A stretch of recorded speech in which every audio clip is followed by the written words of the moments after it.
ಸ್ಪರ್ಧಾ ಶೃಂಖಲ ಸಂಚಿಕೆ 106 ಅಕ್ಟೋಬರ್ 2021.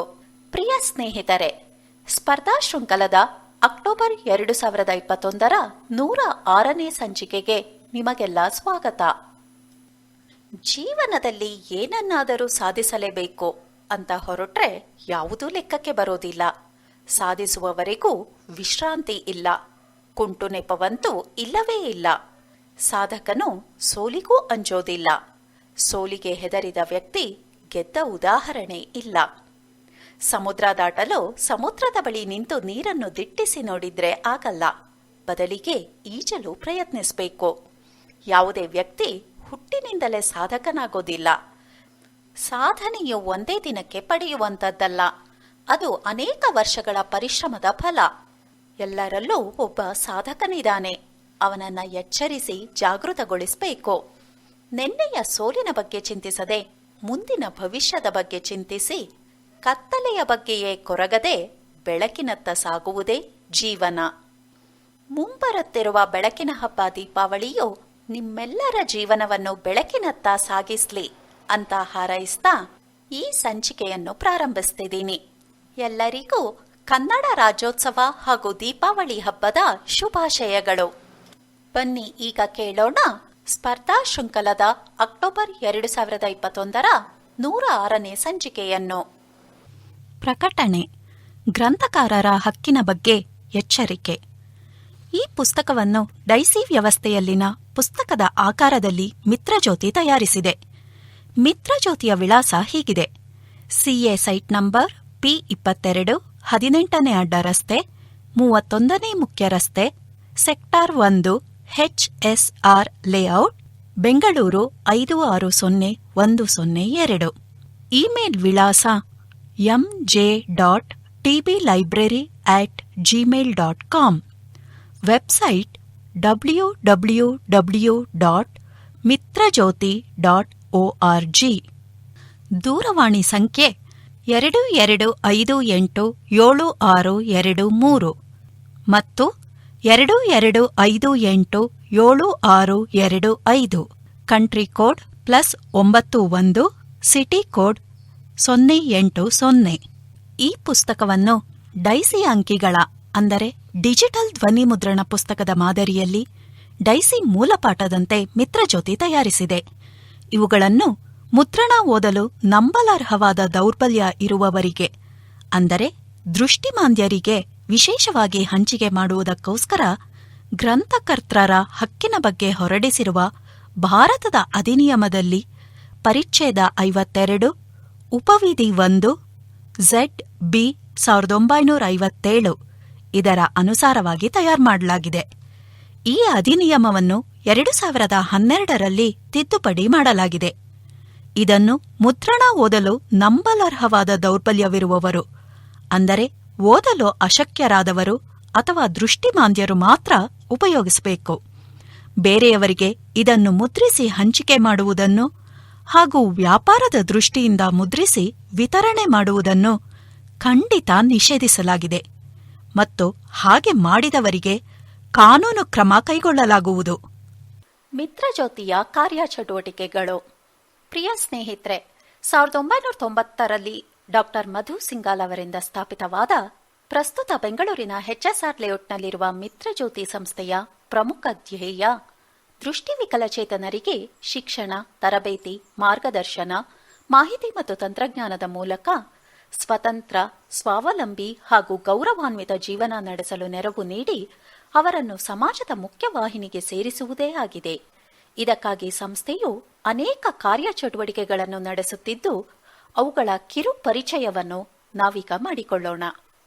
ಅತ್ಯಂತ ಮೂಲಭೂತವಾದ ಸ್ವಾವಲಂಬಿ ಜೀವನ ಕೌಶಲ್ಯ ತರಬೇತಿ ಕಾರ್ಯಕ್ರಮದಲ್ಲಿ ದೃಷ್ಟಿ ವಿಕಲಚೇತನ ಮಹಿಳೆಯರಿಗೆ ಗೃಹಾಡಳಿತ ನಿರ್ವಹಣೆ, ಕರಕುಶಲ ಕಲೆಗಳು, ಚಲನವಲನ ತರಬೇತಿ, ವ್ಯಕ್ತಿತ್ವ ವಿಕಸನ, ಆರೋಗ್ಯ ರಕ್ಷಣೆ ಮುಂತಾದ ವಿಷಯಗಳಿಗೆ ಸಂಬಂಧಿಸಿದ ತರಬೇತಿಯನ್ನು ನೀಡಲಾಗುತ್ತೆ. ಕಂಪ್ಯೂಟರ್ ಶಿಕ್ಷಣದಲ್ಲಿ ಜಾಸ್ ಮತ್ತು NVDA ತಂತ್ರಾಂಶಗಳನ್ನು ಬಳಸಿ ಕಂಪ್ಯೂಟರ್ ಬಳಸಲು ಬೇಕಾದ ಕೌಶಲ್ಯ ತರಬೇತಿಯನ್ನು ನೀಡಲಾಗುತ್ತೆ. ಇದು 3 ತಿಂಗಳ ಪ್ರಾಥಮಿಕ, 6 ತಿಂಗಳ ಉನ್ನತ ಹಾಗೂ TCS ಸಹಯೋಗದೊಂದಿಗೆ 1.5 ತಿಂಗಳ ಅಡ್ವಾನ್ಸ್ಡ್ ಕಂಪ್ಯೂಟರ್ ಟ್ರೈನಿಂಗ್ ಕೋರ್ಸ್ ಅನ್ನು ಒಳಗೊಂಡಿದೆ. ಕಂಪ್ಯೂಟರ್ ಶಿಕ್ಷಣದೊಂದಿಗೆ ಉದ್ಯೋಗಕ್ಕೆ ಅವಶ್ಯಕವಾದ ವ್ಯಕ್ತಿತ್ವ ವಿಕಸನ, ಇಂಗ್ಲಿಷ್ ಭಾಷೆ, ಚಲನವಲನ ಮುಂತಾದ ಸೂಕ್ಷ್ಮ ಕೌಶಲಗಳ ತರಬೇತಿಯನ್ನು ಕೂಡ ನೀಡಿ ಅರ್ಹ ವಿದ್ಯಾರ್ಥಿಗಳಿಗೆ ಉದ್ಯೋಗ ದೊರಕಿಸಿಕೊಡುವ ಪ್ರಯತ್ನವನ್ನು ಸಂಸ್ಥೆ ಮಾಡುತ್ತಿದೆ. ತರಬೇತಿಯ ಸಮಯದಲ್ಲಿ ವಿದ್ಯಾರ್ಥಿಗಳಿಗೆ ಊಟ ವಸತಿ ಸೌಕರ್ಯವನ್ನು ಸಂಸ್ಥೆಯ ಆವರಣದಲ್ಲೇ ಒದಗಿಸಲಾಗುತ್ತೆ. ಹಾಗೆಯೇ ಬೆಂಗಳೂರಿನ ಎಲೆಕ್ಟ್ರಾನಿಕ್ ಸಿಟಿಯಲ್ಲಿರುವ ಮಹಿಳಾ ವಿಕಲಚೇತನರ ಸಬಲೀಕರಣ ಕೇಂದ್ರದಲ್ಲಿ ಮಹಿಳಾ ವಿಕಲಚೇತನ ವಿದ್ಯಾರ್ಥಿಗಳಿಗೆ ಮತ್ತು ಉದ್ಯೋಗಸ್ಥರಿಗೆ ಸುರಕ್ಷಿತವಾದ ಹಾಗೂ ಪರಿಪೂರ್ಣವಾದ ವಸತಿ ಸೌಲಭ್ಯವನ್ನು ಒದಗಿಸ್ತಾ ಇದೆ. ಸಂಸ್ಥೆಯ ಡಿಜಿಟಲ್ ಧ್ವನಿಮುದ್ರಿಕೆಗಳ ಗ್ರಂಥಾಲಯದಲ್ಲಿ ಕನ್ನಡ, ಇಂಗ್ಲಿಷ್ ಮತ್ತು ಹಿಂದಿ ಭಾಷೆಗಳ 1ನೇ ತರಗತಿಯಿಂದ ಸ್ನಾತಕೋತ್ತರ ಪದವಿಯವರೆಗಿನ ಶೈಕ್ಷಣಿಕ ಪುಸ್ತಕಗಳು, ಸ್ಪರ್ಧಾತ್ಮಕ ಪರೀಕ್ಷೆಯ ಪುಸ್ತಕಗಳು, ಕಾದಂಬರಿಗಳು, ಜೀವನ ಚರಿತ್ರೆಗಳು ಮುಂತಾದ ಧ್ವನಿಮುದ್ರಿತ ಪುಸ್ತಕಗಳು ಡೈಸಿ ಶೈಲಿಯಲ್ಲಿ ಲಭ್ಯವಿದೆ. ಇದರೊಂದಿಗೆ ಪ್ರಸ್ತುತವಾಗಿ ಇಪಬ್ ಹಾಗೂ ಡೈಸಿ ವಿತ್ ಇಮೇಜಸ್ ಶೈಲಿಯಲ್ಲಿ ಕೂಡ ಪುಸ್ತಕಗಳನ್ನು ತಯಾರಿಸಿಕೊಡಲಾಗುತ್ತೆ. ಮಿತ್ರಜ್ಯೋತಿ ಗ್ರಂಥಾಲಯವು ಸುಗಮ್ಯ ಪುಸ್ತಕಾಲಯ ಹಾಗೂ ಬುಕ್ ಶೇರ್ ಎಂಬ ಆನ್ಲೈನ್ ಗ್ರಂಥಾಲಯಗಳೊಂದಿಗೆ ಸಹಯೋಗ ಹೊಂದಿರೋದ್ರಿಂದ ಮಿತ್ರಜ್ಯೋತಿಯ ಸದಸ್ಯರು ಈ ಆನ್ಲೈನ್ ಗ್ರಂಥಾಲಯಗಳ ವೆಬ್ಸೈಟ್ನಿಂದ ಪುಸ್ತಕಗಳನ್ನು ಡೌನ್ಲೋಡ್ ಮಾಡಿಕೊಂಡು ಓದಬಹುದು. ಅಷ್ಟೇ ಅಲ್ಲದೆ ಈ ಗ್ರಂಥಾಲಯವು ಎಲ್ಲರ ಮನರಂಜಿಸುವ ಸಂಚಯ ಮತ್ತು ಸ್ಪರ್ಧಾತ್ಮಕ ಪರೀಕ್ಷೆಗಳಿಗೆ ನೆರವಾಗುವ ಸ್ಪರ್ಧಾ ಶೃಂಖಲ ಎಂಬ ಮಾಸಿಕ ಕನ್ನಡ ಶ್ರವ್ಯ ನಿಯತಕಾಲಿಕಗಳನ್ನು ಹಾಗೂ ಉದ್ಯೋಗ ಕ್ಷೇತ್ರಗಳ ಬಗ್ಗೆ ಮಾಹಿತಿ ನೀಡುವ ಇಂಗ್ಲಿಷ್ ಭಾಷೆಯ ಇಂಡಸ್ಟ್ರಿ ಮಿತ್ರ ಎಂಬ ಶ್ರವ್ಯ ನಿಯತಕಾಲಿಕಗಳನ್ನು ನಿಯಮಿತವಾಗಿ ಪ್ರಕಟಿಸುತ್ತಿದೆ. ಸಂಸ್ಥೆಯ ಬ್ರೈಲ್ ಪ್ರತಿಲಿಪೀಕರಣ ಕೇಂದ್ರವು ಅತ್ಯಾಧುನಿಕ ಬ್ರೈಲ್ ಎಂಬೋಸರ್ ಮತ್ತು ಟ್ಯಾಕ್ಟೈಲ್ ಎಂಬೋಸರ್ಗಳನ್ನು ಹೊಂದಿದ್ದು, ಇವುಗಳ ಮೂಲಕ ಸ್ಪರ್ಶನೀಯ ಉಬ್ಬು ಚಿತ್ರಗಳನ್ನು ಹಾಗೂ ಕನ್ನಡ, ಇಂಗ್ಲಿಷ್, ಹಿಂದಿ ಭಾಷೆಯ ಶೈಕ್ಷಣಿಕ ಮತ್ತು ಇತರ ಪುಸ್ತಕಗಳನ್ನು, ವಿಸಿಟಿಂಗ್ ಕಾರ್ಡ್ಸ್ಗಳನ್ನು ಬ್ರೈಲ್ ಲಿಪಿಯಲ್ಲಿ ಮುದ್ರಿಸಿಕೊಡಲಾಗುತ್ತೆ. ಇದರೊಂದಿಗೆ ಬ್ರೈಲ್ ನಿಯತಕಾಲಿಕಗಳಾದ ಕನ್ನಡ ಭಾಷೆಯ ಜ್ಞಾನ ಸಂಹಿತಾ ಮಾಸಪತ್ರಿಕೆ ಮತ್ತು ಇಂಗ್ಲಿಷ್ ಭಾಷೆಯ ಇನ್ಸೈಟ್ ಎಂಬ ತ್ರೈಮಾಸಿಕವು ಈ ಮುದ್ರಣಾಲಯದ ಮೂಲಕ ನಿಯಮಿತವಾಗಿ ಪ್ರಕಟಗೊಳ್ಳುತ್ತಿದೆ. ಸಂಸ್ಥೆಯು ತನ್ನ ಉದ್ಯೋಗ ನೇಮಕ ಅಂಗಸಂಸ್ಥೆಯ ಮೂಲಕ ವಿಕಲಚೇತನರಿಗೆ ಅವರ ಅರ್ಹತೆಗೆ ಅನುಗುಣವಾಗಿ ವಿವಿಧ ಕ್ಷೇತ್ರಗಳಲ್ಲಿ ಉದ್ಯೋಗವನ್ನು ದೊರಕಿಸಿಕೊಡುವ ಪ್ರಯತ್ನವನ್ನು ಕೂಡ ಅನೇಕ ವರ್ಷಗಳಿಂದ ಮಾಡ್ತಾ ಬಂದಿದೆ. ಅಷ್ಟೇ ಅಲ್ಲದೆ ದೃಷ್ಟಿ ವಿಕಲಚೇತನರಿಗೆ ನೆರವಾಗುವ ವ್ಯಕ್ತಿತ್ವ ವಿಕಸನ, ಆರೋಗ್ಯ, ಲೈಂಗಿಕ ಶಿಕ್ಷಣ, ಕುಟುಂಬ ಯೋಜನೆ, ಕಾನೂನಿನ ಸಲಹೆ, ಮಾರ್ಗದರ್ಶನ ಮುಂತಾದ ವಿಷಯಗಳಿಗೆ ಸಂಬಂಧಿಸಿದ ಕಾರ್ಯಾಗಾರಗಳನ್ನು ನಿಯಮಿತವಾಗಿ ಆಯೋಜಿಸುತ್ತಿರುತ್ತೆ. ದೃಷ್ಟಿ ವಿಕಲಚೇತನರಿಗೆಂದೇ ವಿಶೇಷವಾಗಿ ತಯಾರಿಸಲ್ಪಟ್ಟ smart cane, daisy player, braille slate, chess, cricket ಚೆಂಡು ಮುಂತಾದ ಅನೇಕ ಸಾಧನಗಳು, ಆಟಿಕೆಗಳು ಕೂಡ ಸಂಸ್ಥೆಯಲ್ಲಿ ಲಭ್ಯವಿದೆ. ಹೆಚ್ಚಿನ ಮಾಹಿತಿಗಾಗಿ ಮತ್ತು ಈ ಸೌಲಭ್ಯವನ್ನು ಬಳಸಿಕೊಳ್ಳುವುದಕ್ಕಾಗಿ ಮಿತ್ರಜ್ಯೋತಿ ಸಂಸ್ಥೆಯನ್ನು ದೂರವಾಣಿ ಅಥವಾ ಇಮೇಲ್ ವಿಳಾಸದ ಮೂಲಕ ಸಂಪರ್ಕಿಸಿ. ಧನ್ಯವಾದಗಳು. ಕರ್ನಾಟಕ ರಾಜ್ಯ ಸರ್ಕಾರಿ ಅಂಧ ನೌಕರರ ಸಂಘದ ಪ್ರಕಟಣೆ. 1. ಸರ್ವೋಚ್ಚ ನ್ಯಾಯಾಲಯವು ಅಂಗವಿಕಲರಿಗೆ ಬಡ್ತಿಯಲ್ಲಿ ಮೀಸಲಾತಿ ಅವಕಾಶವನ್ನು ಕಲ್ಪಿಸುವುದರ ಕುರಿತು ಮಾರ್ಗಸೂಚಿಗಳನ್ನು ರಚಿಸಿ ಅನುಷ್ಠಾನಗೊಳಿಸಲು 29/9/2021 ಆದೇಶದಲ್ಲಿ ತಿಳಿಸಿದೆ. Miscellaneous application number 2171 of 2020 in civil appeal number 1567 of 2017. 2. ಬಡ್ತಿಯಲ್ಲಿ ಮೀಸಲಾತಿ ಸವಲತ್ತನ್ನು ರಾಜ್ಯದಲ್ಲಿಯೂ ಅನುಷ್ಠಾನಗೊಳಿಸುವಂತೆ ಸರ್ಕಾರಕ್ಕೆ ಸಂಘದಿಂದ ವಕೀಲರಾದ ಶ್ರೀಮತಿ ಜೈನಾ ಕೊಥರಿ ಅವರ ನಿರ್ದೇಶನದ ಅನುಸಾರ ಮನವಿ ಹಾಗೂ ಮುಂದಿನ ರೂಪುರೇಷೆಯನ್ನು ಯೋಜಿಸಿಕೊಳ್ಳಲಾಗಿದೆ. ಈ ಸಂಬಂಧಿತವಾಗಿ ರಾಜ್ಯ ಸರ್ಕಾರದ ವಿವಿಧ ಇಲಾಖೆಗಳಲ್ಲಿ ಕಾರ್ಯನಿರ್ವಹಿಸುತ್ತಿರುವ ಅಂಧ ನೌಕರರು ನಿಮ್ಮ ಇಲಾಖೆಯ ಅಥವಾ ನಿಗಮ ಮಂಡಳಿಯ ವೃಂದ ನೇಮಕಾತಿ ನಿಯಮಾವಳಿಯನ್ನು ಸಂಘಕ್ಕೆ ಒದಗಿಸಲು ವಿನಂತಿ. 3. HRMS ಮೂಲಕ ವೇತನ ಪಡೆಯುತ್ತಿರುವ ಅಂಧ ನೌಕರರೇ, ನಿಮ್ಮ ವೇತನ ಪ್ರಮಾಣ ಪತ್ರದಲ್ಲಿ ಅಂಗವಿಕಲರ ಸಹಾಯಕರ ಭತ್ಯೆಯ ವಿವರದಲ್ಲಿ ಯಾವ ಸಂಕೇತ ನಮೂದಾಗಿದೆ ಎಂದು ಒಮ್ಮೆ ಪರಿಶೀಲಿಸಿಕೊಳ್ಳಿ. ಒಂದು ವೇಳೆ ಪಿ ಎಂದು ನಮೂದಾಗಿದ್ದಲ್ಲಿ ದಯವಿಟ್ಟು ಕೂಡಲೇ ಮುಖ್ಯಸ್ಥರಲ್ಲಿ ವಿನಂತಿಯನ್ನು ಸಲ್ಲಿಸಿ ಬಿ ಸಂಕೇತಕ್ಕೆ ಪರಿವರ್ತಿಸಿಕೊಳ್ಳಿ. ಪಿ ಸಂಕೇತವು ದೈಹಿಕ ಅಂಗವಿಕಲರನ್ನು ಪ್ರತಿನಿಧಿಸುವುದು ಮತ್ತು ಬಿ ಸಂಕೇತವು ಅಂಧರನ್ನು ಪ್ರತಿನಿಧಿಸುವುದು. ಪ್ರಚಲಿತ ವಿದ್ಯಮಾನಗಳು. ಈ ಅಂಕಣದಲ್ಲಿ ಎಂದಿನಂತೆ ರಾಜ್ಯದ ವಿದ್ಯಮಾನಗಳು, ರಾಷ್ಟ್ರೀಯ ವಿದ್ಯಮಾನಗಳು, ಅಂತಾರಾಷ್ಟ್ರೀಯ ವಿದ್ಯಮಾನಗಳು, ಪ್ರಶಸ್ತಿ ಪುರಸ್ಕಾರ, ಆಯ್ಕೆ ಮತ್ತು ನೇಮಕಗಳು, ಶ್ರದ್ಧಾಂಜಲಿ, ಶಿಕ್ಷಣ ಮತ್ತು ಪುಸ್ತಕಗಳು, ತಿಂಗಳ ಪ್ರಮುಖ ದಿನಗಳು, ಕ್ರೀಡಾ ವಿಶೇಷ, ವಿಜ್ಞಾನ ಮತ್ತು ತಂತ್ರಜ್ಞಾನ ಹಾಗೂ ಮಾಹಿತಿ ಕಣಜಕ್ಕೆ ಸಂಬಂಧಿಸಿದ ವಿಷಯಗಳನ್ನು ತಿಳಿದುಕೊಳ್ಳೋಣ. ಆರ್ಥಿಕ ಮತ್ತು ವಾಣಿಜ್ಯ. ಮ್ಯೂಚುಯಲ್ ಫಂಡ್ಗೆ ಎಂಎಫ್ ಸೆಂಟ್ರಲ್ ಹೆಸರಿನ ಪೋರ್ಟಲ್. ಮ್ಯೂಚುಯಲ್ ಫಂಡ್ ಹೂಡಿಕೆಗೆ ಸಂಬಂಧಿಸಿದ ಸೇವೆಗಳನ್ನು ಒದಗಿಸುವ ಕೆಫಿನ್ ಟೆಕ್ನಾಲಜೀಸ್, ಕ್ಯಾಮ್ಸ್, ಭಾರತೀಯ ಮ್ಯೂಚುಯಲ್ ಫಂಡ್ ಕಂಪನಿಗಳ ಒಕ್ಕೂಟ ಎಎಂಎಫ್ಐ ಜಂಟಿಯಾಗಿ ಮ್ಯೂಚುಯಲ್ ಫಂಡ್ ಸೆಂಟ್ರಲ್ ಹೆಸರಿನ ಪೋರ್ಟಲ್ಗೆ ಚಾಲನೆ ನೀಡಿವೆ.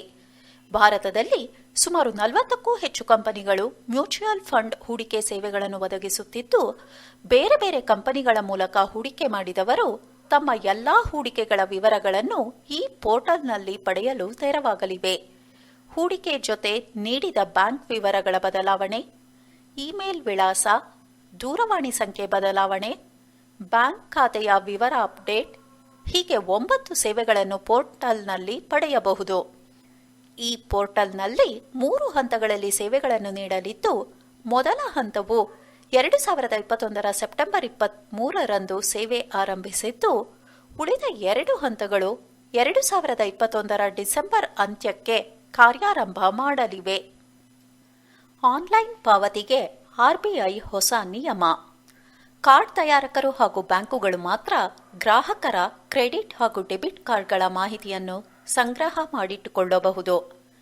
ವಿವಿಧ ಪೇಮೆಂಟ್ ಗೇಟ್ವೇಗಳು, ಆನ್ಲೈನ್ ಶಾಪಿಂಗ್ ಪೋರ್ಟಲ್ಗಳು ಕಾರ್ಡ್ ಮಾಹಿತಿಯನ್ನು ತಮ್ಮ ಸರ್ವರ್ನಲ್ಲಿ ಸಂಗ್ರಹ ಮಾಡುವಂತಿಲ್ಲ ಎಂದು ಆರ್ಬಿಐ ಸೂಚನೆ ನೀಡಿದೆ. 2022 ಜನವರಿ 1ರಿಂದ ಇದು ಜಾರಿಗೆ ಬರಲಿದೆ. ವ್ಯಾಲೆಟ್ಗಳು, ಆನ್ಲೈನ್ ಶಾಪಿಂಗ್ ಪೋರ್ಟಲ್ಗಳು, ಪಾವತಿ ವ್ಯವಸ್ಥೆಗಳು ತಮ್ಮ ಗ್ರಾಹಕರ ಕಾರ್ಡ್ ಸಂಖ್ಯೆಯನ್ನು ಸಂಗ್ರಹ ಮಾಡಿಕೊಂಡಿರುತ್ತವೆ. ಮುಂದಿನ ಬಾರಿ ಅವರು ವ್ಯವಹಾರ ಮಾಡುವಾಗ ಪುನಃ ಕಾರ್ಡ್ ಸಂಖ್ಯೆಯನ್ನು ನಮೂದು ಮಾಡುವ ಅಗತ್ಯ ಇರುವುದಿಲ್ಲ. ಕೇವಲ ಪಾಸ್ವರ್ಡ್, ಒಟಿಪಿ ಮೂಲಕ ವ್ಯವಹಾರ ನಡೆಸಬಹುದು. ಆದರೆ ಇದರಿಂದ ಗ್ರಾಹಕರ ಡೇಟಾ ಸೋರಿಕೆಯಾಗಿ ವಂಚನೆ ಆಗುವ ಸಾಧ್ಯತೆ ಇರುತ್ತದೆ.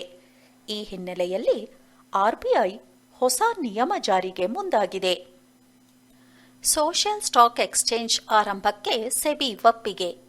ಸಾಮಾಜಿಕ ಅಭಿವೃದ್ಧಿ ಉದ್ದೇಶದ ಉದ್ದಿಮೆಗಳಿಗೆ ಬಂಡವಾಳ ಸಂಗ್ರಹಿಸಲು ಅವಕಾಶ ಕಲ್ಪಿಸುವ ಸೋಷಿಯಲ್ ಸ್ಟಾಕ್ ಎಕ್ಸ್ಚೇಂಜ್ ಆರಂಭಕ್ಕೆ ಅಗತ್ಯವಿರುವ ನಿಯಮಗಳಿಗೆ ಭಾರತೀಯ ಷೇರು ಮಾರುಕಟ್ಟೆ ನಿಯಂತ್ರಣ ಮಂಡಳಿ ಸೆಬಿ ಒಪ್ಪಿಗೆ ಸೂಚಿಸಿದೆ. ಸೆಬಿ ರಚಿಸಿದ 2 ಸಮಿತಿಗಳು ನೀಡಿದ ವರದಿ ಆಧರಿಸಿ ಈ ನಿಯಮಗಳನ್ನು ರೂಪಿಸಲಾಗಿದೆ. ಈಗಿರುವ ಷೇರು ಮಾರುಕಟ್ಟೆಗಳ ಪ್ರತ್ಯೇಕ ಭಾಗವಾಗಿ ಎಸ್ಎಸ್ಇ ಕೆಲಸ ಮಾಡಲಿದೆ. ಲಾಭದ ಉದ್ದೇಶವಿಲ್ಲದ ಸಂಸ್ಥೆಗಳು ಹಾಗೂ ಲಾಭದ ಉದ್ದೇಶವಿದ್ದರೂ ಸಾಮಾಜಿಕ ಪರಿಣಾಮ ಬೀರುವಂತಹ ಕೆಲಸ ಮಾಡುವ ಉದ್ದಿಮೆಗಳು ಎಸ್ಎಸ್ಇ ಮೂಲಕ ಬಂಡವಾಳ ಸಂಗ್ರಹಿಸಬಹುದು. ಎಸ್ಎಸ್ಇ ಬಗ್ಗೆ ಕೇಂದ್ರ ವಿತ್ತ ಸಚಿವೆ ನಿರ್ಮಲಾ ಸೀತಾರಾಮನ್ ಅವರು 2019-20 ಬಜೆಟ್ನ ಭಾಷಣದಲ್ಲಿ ಮೊದಲ ಬಾರಿಗೆ ಪ್ರಸ್ತಾಪ ಮಾಡಿದ್ದರು. ಬ್ಯಾಡ್ ಬ್ಯಾಂಕ್ಗಳಿಗೆ 30,600 ಕೋಟಿ ರೂಪಾಯಿ ಗ್ಯಾರಂಟಿ ಘೋಷಣೆ.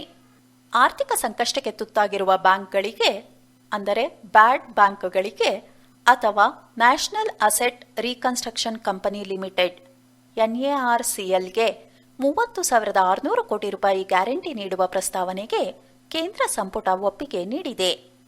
ಬ್ಯಾಂಕಿಂಗ್ ಕ್ಷೇತ್ರದ ಸುಧಾರಣೆಗೆ ಕೇಂದ್ರ ಸರ್ಕಾರ ಈ ಮಹತ್ವದ ತೀರ್ಮಾನ ಕೈಗೊಂಡಿದ್ದು, ಇದರಿಂದ ಬ್ಯಾಂಕ್ಗಳ ಲೆಕ್ಕಪುಸ್ತಕ ಸ್ವಚ್ಛಗೊಳಿಸಲು ಸಾಧ್ಯವಾಗಲಿದೆ. ಕಳೆದ 6 ವರ್ಷಗಳಲ್ಲಿ ಸುಮಾರು 5 ಲಕ್ಷ ಕೋಟಿ ಸಾಲದ ಹಣವನ್ನು ವಸೂಲು ಮಾಡಲಾಗಿದೆ.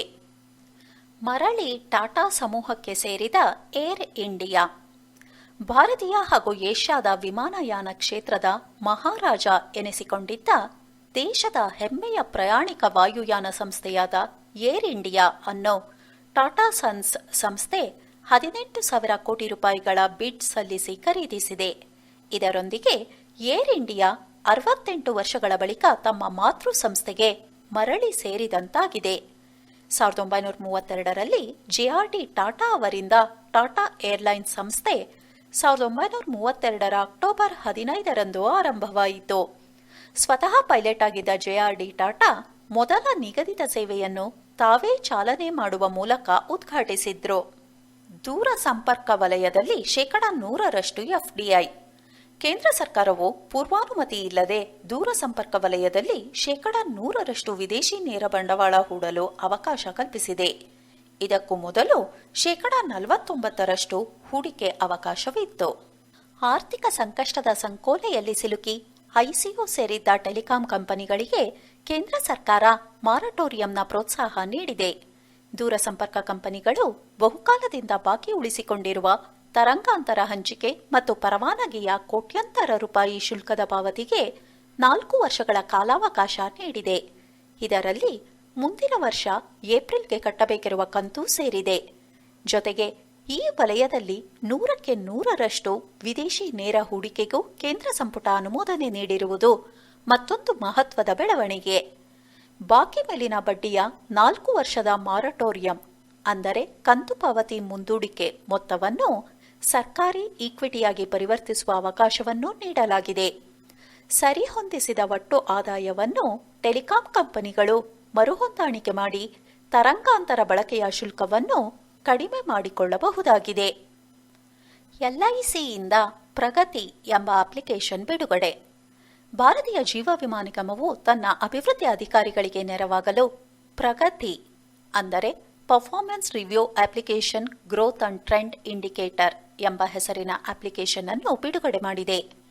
ವಿಮಾ ಕಂತು ಸಂಗ್ರಹ ಮತ್ತು ಏಜೆನ್ಸಿ ಸಕ್ರಿಯಗೊಳಿಸುವಿಕೆ ಸೇರಿದಂತೆ ಹಲವು ಮಾಹಿತಿಗಳನ್ನು ಎಲ್ಐಸಿ ತನ್ನ ಗ್ರಾಹಕರ ಅನುಕೂಲಕ್ಕಾಗಿ ಗ್ರಾಹಕ ಕೇಂದ್ರಿತ ಕ್ರಮಗಳನ್ನು ಕೈಗೊಂಡಿದೆ ಹಾಗೂ ಎಲ್ಐಸಿ ಅಧಿಕಾರಿಗಳ ಕೆಲಸಗಳನ್ನು ಸುಲಭಗೊಳಿಸಲು ಇದು ನೆರವಾಗಲಿದೆ. ಎಲ್ಐಸಿ ನಿಗಮದ ನೂತನ ವ್ಯವಸ್ಥಾಪಕ ನಿರ್ದೇಶಕರಾಗಿ ಬಿಸಿ ಪಟ್ನಾಯಕ್ ಅವರು ನೇಮಕವಾಗಿದ್ದಾರೆ. ಅಗ್ನಿಕುಲ ಕಾಸ್ಮಾಸ್ ಮತ್ತು ಸ್ಕೈರೂಟ್ ಏರೋಸ್ಪೇಸ್ ಜೊತೆ ಒಪ್ಪಂದ. ಕರೋನಾ ಲಾಕ್ಡೌನ್ ವೇಳೆಯಲ್ಲಿ ಕೇಂದ್ರ ಸರ್ಕಾರವು 20 ಲಕ್ಷ ಕೋಟಿ ರೂಪಾಯಿ ಆತ್ಮನಿರ್ಭರ್ ಭಾರತ್ ಪ್ಯಾಕೇಜ್ನಲ್ಲಿ ದೇಶದ ಬಾಹ್ಯಾಕಾಶ ವಲಯದಲ್ಲಿ ಖಾಸಗಿ ರಂಗಕ್ಕೆ ಒತ್ತು ನೀಡುವ ಪ್ರಸ್ತಾಪ ಮಾಡಿತ್ತು. ಅದರಂತೆ 2 ಖಾಸಗಿ ಕಂಪನಿಗಳೊಂದಿಗೆ ಒಪ್ಪಂದಕ್ಕೆ ಸಹಿ ಹಾಕಿದೆ. ಚೆನ್ನೈನ ಮದ್ರಾಸ್ ಐಐಟಿಯಲ್ಲಿ ನೆಲೆಗೊಂಡಿರುವ ಅಗ್ನಿಕುಲ ಕಾಸ್ಮಾಸ್ ಎಂಬ ಸ್ಟಾರ್ಟ್ಅಪ್ ಕಂಪನಿ ಜೊತೆ ಸರ್ಕಾರ ಒಪ್ಪಂದ ಮಾಡಿಕೊಂಡಿದೆ. ಇಂತಹುದೇ ಒಪ್ಪಂದವನ್ನು ಹೈದರಾಬಾದ್ ಮೂಲದ ಸ್ಕೈರೂಟ್ ಏರೋಸ್ಪೇಸ್ ಒಂದಿಗೆ ಸರ್ಕಾರ ಒಪ್ಪಂದ ಮಾಡಿಕೊಂಡಿತ್ತು. ಐಐಎಸ್ಸಿಯೊಂದಿಗೆ ಡಾನ್ ಫೋರ್ಸ್ ಇಂಡಿಯಾ ಒಪ್ಪಂದ. ಹವಾನಿಯಂತ್ರಣ ವ್ಯವಸ್ಥೆ, ವೆಂಟಿಲೇಷನ್ ಪರಿಕರಗಳ ಕ್ಷೇತ್ರದಲ್ಲಿ ಮುಂಚೂಣಿಯಲ್ಲಿರುವ ಡಾನ್ ಫೋರ್ಸ್ ಸಂಸ್ಥೆಯು ಜಾಗತಿಕ ತಾಪಮಾನ ತಡೆಗೆ ಪೂರಕವಾದ ರೆಫ್ರಿಜರೇಟರ್ ಅಭಿವೃದ್ಧಿ ಕುರಿತ ಸಂಶೋಧನೆ ಮತ್ತು ತರಬೇತಿ ಕೇಂದ್ರವನ್ನು ಸ್ಥಾಪಿಸುವ ಸಂಬಂಧ ಭಾರತೀಯ ವಿಜ್ಞಾನ ಸಂಸ್ಥೆ ಐಐಎಸ್ಸಿ ಒಂದಿಗೆ ಒಡಂಬಡಿಕೆ ಮಾಡಿಕೊಂಡಿದೆ. ಭಾರತದಲ್ಲಿ ಕ್ವಾಂಟಮ್ ಕಂಪ್ಯೂಟಿಂಗ್ ಅಪ್ಲಿಕೇಶನ್ ಲ್ಯಾಬ್ ಅನ್ನು ಸ್ಥಾಪಿಸಲು ಅಮೆಜಾನ್ ವೆಬ್ ಸರ್ವೀಸಸ್ ಹಾಗೂ ಭಾರತದ ಎಲೆಕ್ಟ್ರಾನಿಕ್ಸ್ ಮತ್ತು ಮಾಹಿತಿ ತಂತ್ರಜ್ಞಾನ ಸಚಿವಾಲಯ ಕೈಜೋಡಿಸಿವೆ. ಕೃಷಿ ಡಿಜಿಟಲ್ ಕೃಷಿ ಮಿಷನ್ ಸ್ಥಾಪನೆ. ಡಿಜಿಟಲ್ ಕೃಷಿ ಮಿಷನ್ ಸ್ಥಾಪಿಸುವ ಮೂಲಕ ವಿಜ್ಞಾನ ತಂತ್ರಜ್ಞಾನದ ಆವಿಷ್ಕಾರಗಳನ್ನು ಬಳಸಿಕೊಳ್ಳಲು ಕೇಂದ್ರ ಕೃಷಿ ರೈತರ ಕಲ್ಯಾಣ ಸಚಿವ ನರೇಂದ್ರ ಸಿಂಗ್ ತೋಮರ್ ಹೇಳಿದ್ದಾರೆ. ಕೃಷಿ ಹಾಗೂ ಸಂಬಂಧಿಸಿದ ಕ್ಷೇತ್ರಗಳ ನೀತಿ ನಿರ್ಧಾರಗಳು, ಯೋಜನೆಗಳು, ರೈತರಿಗೆ ಸೌಲಭ್ಯ ಕಲ್ಪಿಸುವ ಕಾರ್ಯಕ್ರಮಗಳನ್ನು ಡಿಜಿಟಲ್ ಕೃಷಿ ಮಿಷನ್ ವ್ಯವಸ್ಥೆಯಡಿ ತಂದು ಪರಿಣಾಮಕಾರಿ ಹಾಗೂ ಸಕಾಲಿಕ ಅನುಷ್ಠಾನಕ್ಕೆ ಒತ್ತು ನೀಡಲಾಗುವುದು. ವರ್ತಮಾನದ ತಲ್ಲಣಗಳಿಗೆ ಸ್ಪಂದಿಸುವ ಜೊತೆಗೆ ಕೃಷಿ ಅರ್ಥವ್ಯವಸ್ಥೆ ಬಲವರ್ಧನೆಗೆ ಕೇಂದ್ರ ಸರ್ಕಾರ ಉತ್ಸುಕವಾಗಿದ್ದು 2022ರ ವೇಳೆಗೆ ರೈತರ ಆದಾಯ ದ್ವಿಗುಣಗೊಳಿಸುವ ನಿಟ್ಟಿನಲ್ಲಿ ಹಲವಾರು ಕ್ರಮ ಕೈಗೊಂಡು ಉತ್ಪಾದನೆ ಹೆಚ್ಚಿಸಲು, ನಷ್ಟ ತಗ್ಗಿಸಲು ಒತ್ತು ನೀಡಿದೆ. ಭಾರತ ಯೋಜನೆಯಡಿ ಕೃಷಿ ಮತ್ತು ಸಂಬಂಧಿಸಿದ ಕ್ಷೇತ್ರಗಳಲ್ಲಿ ಮೂಲ ಸವಲತ್ತು ಅಭಿವೃದ್ಧಿಗೆ 1.50 ಲಕ್ಷ ಕೋಟಿ ರೂಪಾಯಿ ಮೀಸಲು ಇತ್ಯಾದಿ ನಿರ್ಧಾರಗಳನ್ನು ತೆಗೆದುಕೊಂಡಿದೆ. 35 ಹೊಸ ಪೌಷ್ಟಿಕ ಪ್ರಭೇದಗಳು ಲೋಕಾರ್ಪಣೆ. 2021 ಸೆಪ್ಟೆಂಬರ್ 28ರಂದು ಪ್ರಧಾನಿ ನರೇಂದ್ರ ಮೋದಿಯವರು ಭಾರತೀಯ ಕೃಷಿ ಸಂಶೋಧನಾ ಪರಿಷತ್ ಐಸಿಎಆರ್ ಅಭಿವೃದ್ಧಿಪಡಿಸಿರುವ 35 ವಿಶಿಷ್ಟ ಪೌಷ್ಟಿಕ ಪ್ರಭೇದಗಳನ್ನು ಅಂದರೆ 35 crop varieties with special traits ಅನ್ನು ಲೋಕಾರ್ಪಣೆ ಮಾಡಿದ್ರು. ಇದೇ ಸಂದರ್ಭದಲ್ಲಿ ಛತ್ತೀಸ್ಗಢದ ರಾಯ್ಪುರದಲ್ಲಿ national institute of biotic stress tolerance NIBST campus ಅನ್ನು ಕೂಡ ಉದ್ಘಾಟಿಸಿದ್ರು.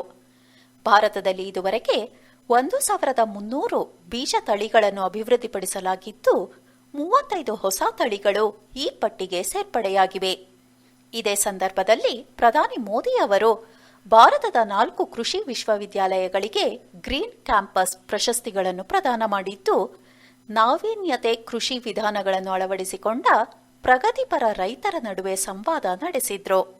ಜಮ್ಮು ಕಾಶ್ಮೀರದ ಜೈತಾನಾ ಬೇಗಂ, ಗೋವಾದ ದರ್ಶನ ಪೆಡಾಂಕರ್ ಎಂಬ ಮಹಿಳಾ ರೈತರ ಜೊತೆ ಸಂವಾದ ನಡೆಸಿದ್ರು. ಜೊತೆಗೆ ಉತ್ತರಾಖಂಡದ ಸುರೇಶ್ ರಾಣಾ, ಮಣಿಪುರದ ತೊಯ್ಬಾ ಸಿಂಗ್ ರೈತರು ಕೂಡ ಭಾಗವಹಿಸಿದ್ರು. ಹವಾಮಾನ ವೈಪರೀತ್ಯಕ್ಕೆ ಹೊಂದಿಕೊಳ್ಳುವ ವಿಶೇಷ ಸಾಮರ್ಥ್ಯವನ್ನು ಹೊಂದಿದ್ದು, ಅಪೌಷ್ಟಿಕತೆಗೂ ಈ ಹೊಸ ತಳಿಗಳಿಂದ ಪರಿಹಾರ ಸಿಗಲಿದೆ. ಮಳೆಯ ಕೊರತೆಯಿಂದ ಉಂಟಾಗುವ ಬೆಳೆ ಸಮಸ್ಯೆಗಳಿಗೆ ಪರಿಹಾರ ಮತ್ತು ಬೆಳೆಗಳಿಗೆ ಬರುವ ರೋಗ ಸಮಸ್ಯೆ ಕೊನೆಗಾಣಿಸುವ ಪ್ರಯತ್ನವನ್ನು ಈ ಹೊಸ ತಳಿಗಳು ಮಾಡಿವೆ. ಮೂಲಭೂತ ವಿಷಯಗಳಿಗೆ ಹಿಂತಿರುಗುವ ಮತ್ತು ಭವಿಷ್ಯದ ಕಡೆಗೆ ದಾಪುಗಾಲಿಡುವ ಅಗತ್ಯದ ಬಗ್ಗೆ, ಅಂದರೆ ಸಾಂಪ್ರದಾಯಿಕ ಕೃಷಿ ಕ್ಷೇತ್ರದಲ್ಲಿ ಆಧುನಿಕ ತಂತ್ರಜ್ಞಾನಗಳ ಅಗತ್ಯತೆ ಬಗ್ಗೆ ಪ್ರಧಾನಿ ಮೋದಿ ಪ್ರಸ್ತಾಪಿಸಿದ್ರು. ರಾಷ್ಟ್ರೀಯ ಜೈವಿಕ ಒತ್ತಡ ಪರಿಹಾರ ಕೇಂದ್ರ ಹವಾಮಾನ ವೈಪರೀತ್ಯ ಕೃಷಿ ಕ್ಷೇತ್ರದ ಮೇಲೆ ಗಂಭೀರ ಪರಿಣಾಮವನ್ನು ಉಂಟುಮಾಡುತ್ತಿದ್ದು, ಅದರ ಸ್ವರೂಪ ಏನು ಎಂಬುದನ್ನು ಅಧ್ಯಯನ ಮಾಡಲು ಛತ್ತೀಸ್ಗಢದ ರಾಯ್ಪುರದಲ್ಲಿ ಜೈವಿಕ ಒತ್ತಡ ಅಧ್ಯಯನ ಕ್ಯಾಂಪಸ್ ಸಿದ್ಧವಾಗಿದೆ. ಕೃಷಿ ಕ್ಷೇತ್ರದ ಮೇಲೆ ಉಂಟಾಗುತ್ತಿರುವ ಒತ್ತಡ ಮಟ್ಟವನ್ನು ಗುರುತಿಸಿ ಸಮಗ್ರ ಪರಿಹಾರ ಸೂತ್ರಗಳನ್ನು ಸೂಚಿಸುವ ಕಾರ್ಯವನ್ನು ಇದು ಮಾಡಲಿದೆ. ವೀರಪ್ಪ ಮೊಯ್ಲಿ ಅವರ ನೇತೃತ್ವದ ಕೃಷಿ ಕ್ಷೇತ್ರದ ಉನ್ನತ ಶೈಕ್ಷಣಿಕ ಸಂಸ್ಥೆಗಳ ವಿಸ್ತರಣೆ, ಒಳಗೊಳ್ಳುವಿಕೆ ಸಂಬಂಧಿತ ಸಮಿತಿಯ ಆಧಾರದಲ್ಲಿ NIBSM ಮೊದಲು ಆರಂಭವಾಗಿತ್ತು. Kisan store Amazon India 2021 September 2ರಂದು ಅಮೆಜಾನ್ ಇಂಡಿಯಾ ವತಿಯಿಂದ ಭಾರತ ಸರ್ಕಾರದ ದೂರದೃಷ್ಟಿಯಾದ ರೈತರ ಸಬಲೀಕರಣ ಮತ್ತು ಕೃಷಿ ವಲಯದ ತಂತ್ರಜ್ಞಾನ ಬದಲಾವಣೆ ಸಂಪರ್ಕ ಕ್ಷೇತ್ರಕ್ಕೆ ಕೊಡುಗೆ ನೀಡುವ ಸಲುವಾಗಿ ಕಿಸಾನ್ ಸ್ಟೋರ್ ಅನ್ನು ಆರಂಭಿಸಿದೆ. ಇದನ್ನು ಕೇಂದ್ರ ಕೃಷಿ ಸಚಿವರಾದ ನರೇಂದ್ರ ಸಿಂಗ್ ತೋಮಾರ್ ಅವರು ಉದ್ಘಾಟಿಸಿದ್ರು. ಕಿಸಾನ್ ಸ್ಟೋರ್ ಎಂಬುದು 8,000ಕ್ಕೂ ಹೆಚ್ಚು ಕೃಷಿ ಉತ್ಪನ್ನಗಳು, ಕೃಷಿ ಯಂತ್ರೋಪಕರಣಗಳು, ಬಿತ್ತನೆ ಬೀಜ, ಸಸ್ಯ ಸಂರಕ್ಷಣೆ, ಪೌಷ್ಟಿಕತೆಗೆ ಸಂಬಂಧಿಸಿದ ಉತ್ಪನ್ನಗಳನ್ನು ಆನ್ಲೈನ್ ಮೂಲಕ ಒದಗಿಸಿದೆ. ಜೊತೆಗೆ ಅಮೆಜಾನ್ ಇಂಡಿಯಾ ರೈತರಿಗಾಗಿ ಆಗ್ರೋನಮಿ ಸೇವೆಯನ್ನು ಆರಂಭಿಸಿದೆ. ಧಾರವಾಡ ಎಮ್ಮೆಗೆ ರಾಷ್ಟ್ರೀಯ ಸ್ಥಾನಮಾನ. ಕೇವಲ ಧಾರವಾಡಕ್ಕೆ ಮಾತ್ರವೇ ಸೀಮಿತವಾಗಿದ್ದ ಧಾರವಾಡದ ಸ್ಥಳೀಯ ಎಮ್ಮೆ ತಳಿಗೆ ಈಗ ರಾಷ್ಟ್ರಮಟ್ಟದಲ್ಲಿ ದೇಸಿ ತಳಿಯ ಸ್ಥಾನಮಾನ ನೀಡಲಾಗಿದೆ. ದೇಶದಲ್ಲಿ ಈವರೆಗೆ 17 ದೇಸಿ ಎಮ್ಮೆ ತಳಿಗಳನ್ನು ಗುರುತಿಸಲಾಗಿತ್ತು. ನವದೆಹಲಿಯ ಭಾರತೀಯ ಕೃಷಿ ಅನುಸಂಧಾನ ಪರಿಷತ್ ಸೂಚನೆ ಮೇರೆಗೆ ಹರಿಯಾಣದ ರಾಷ್ಟ್ರೀಯ ಪಶು ಆನುವಂಶಿಕ ಸಂಧಾನ ಬ್ಯೂರೋ ಕಳೆದ ಸೆಪ್ಟೆಂಬರ್ 3ರಂದು ಧಾರವಾಡ ಎಮ್ಮೆ ತಳಿಗೆ ಇಂಡಿಯಾ ಬಫೆಲೋ 0800, ಧಾರವಾಡಿ ಎಮ್ಮೆ 01018 ಎಂಬ ನೋಂದಣಿ ಸಂಖ್ಯೆ ನೀಡಿದೆ. ಈ ನೋಂದಣಿ ಸಂಖ್ಯೆಯ ಮೂಲಕ ಇನ್ನು ಮುಂದೆ ಧಾರವಾಡದ ಎಮ್ಮೆ ರಾಷ್ಟ್ರಮಟ್ಟದಲ್ಲಷ್ಟೇ ಅಲ್ಲ, ವಿಶ್ವ ಮಟ್ಟದಲ್ಲಿಯೂ ಗುರುತಿಸಿಕೊಳ್ಳುವಂತಾಗಿದೆ. ಇದು ಧಾರವಾಡ ಎಮ್ಮೆ ತಳಿಯ ಅಭಿವೃದ್ಧಿ ಹಾಗೂ ಗುಣಮಟ್ಟ ಹೆಚ್ಚಳಕ್ಕೆ ನಾಂದಿ ಆಗಲಿದೆ. 100 ಎಕರೆ ಜಾಗದಲ್ಲಿ ಪಶುಲೋಕ. 1,000 ಕೋಟಿ ರೂಪಾಯಿ ವೆಚ್ಚದಲ್ಲಿ 100 ಎಕರೆ ಜಾಗದಲ್ಲಿ ಪಶುಲೋಕ ನಿರ್ಮಿಸಲಾಗುವುದು ಎಂದು ಪಶುಸಂಗೋಪನಾ ಸಚಿವ ಪ್ರಭು ಚೌಹಾಣ್ ತಿಳಿಸಿದ್ದಾರೆ. ಪಶುಲೋಕದಿಂದ ಪ್ರವಾಸೋದ್ಯಮದ ಜೊತೆಗೆ ಪಶುಗಳ ವಿವಿಧ ತಳಿಗಳ ಅಧ್ಯಯನ, ಸಂರಕ್ಷಣೆ ಮಾಡುವುದು, ಪ್ರಾಣಿಗಳ ಬಗ್ಗೆ ಪ್ರತಿಯೊಬ್ಬರಿಗೂ ಸಂಪೂರ್ಣ ಮಾಹಿತಿ ನೀಡಲು ಸಹಾಯಕವಾಗುವಂತೆ ಮಾಡಲಾಗುವುದು. ಎಲ್ಲ ಪ್ರಾಣಿಗಳ ಯೋಗಕ್ಷೇಮಕ್ಕಾಗಿ ಪ್ರಾಣಿ ಕಲ್ಯಾಣ ಸಹಾಯವಾಗಿ ಕೇಂದ್ರವನ್ನು ಆರಂಭಿಸಲಾಗಿದೆ. ಇದು ದೇಶದಲ್ಲಿಯೇ ಮೊದಲು ರೈತರಿಗೆ ಅನುಕೂಲವಾಗುವಂತಹ ನಾರಿ ಸುವರ್ಣ ಕುರಿ ತಳಿ ಅಭಿವೃದ್ಧಿ, ನಂದಿದುರ್ಗ ಮೇಕೆ ಅಭಿವೃದ್ಧಿ, ಪಶು ಚಿಕಿತ್ಸೆ ಔಷಧ ಕೇಂದ್ರಗಳು, ಅಮೃತಶಿಲಾ ಯೋಜನೆಯಲ್ಲಿ ರೈತರಿಗೆ ಹೋರಿ ಕರು ವಿತರಣೆ, ದೇಸಿ ತಳಿಗಳ ಅಭಿವೃದ್ಧಿ ಯೋಜನೆಗಳನ್ನು ಘೋಷಣೆ ಮಾಡಲಾಗಿದೆ. ನ್ಯಾಯಾಂಗ.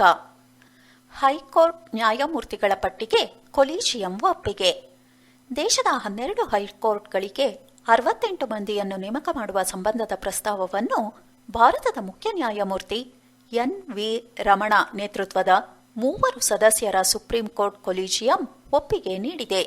ದೊಡ್ಡ ಸಂಖ್ಯೆಯ ಪ್ರಕರಣಗಳು ಬಾಕಿ ಇದ್ದರೂ ಹೈಕೋರ್ಟ್ ನ್ಯಾಯಮೂರ್ತಿ ಹುದ್ದೆಗಳ ಪೈಕಿ 50% ಖಾಲಿ ಇರುವುದನ್ನು ಸರಿದೂಗಿಸುವ ಪ್ರಯತ್ನವಾಗಿ ದಾಖಲೆ ಸಂಖ್ಯೆಯ ನ್ಯಾಯಮೂರ್ತಿಗಳನ್ನು ನೇಮಕ ಮಾಡಿಕೊಳ್ಳುವ ಶಿಫಾರಸು ಮಾಡಲಾಗಿದೆ.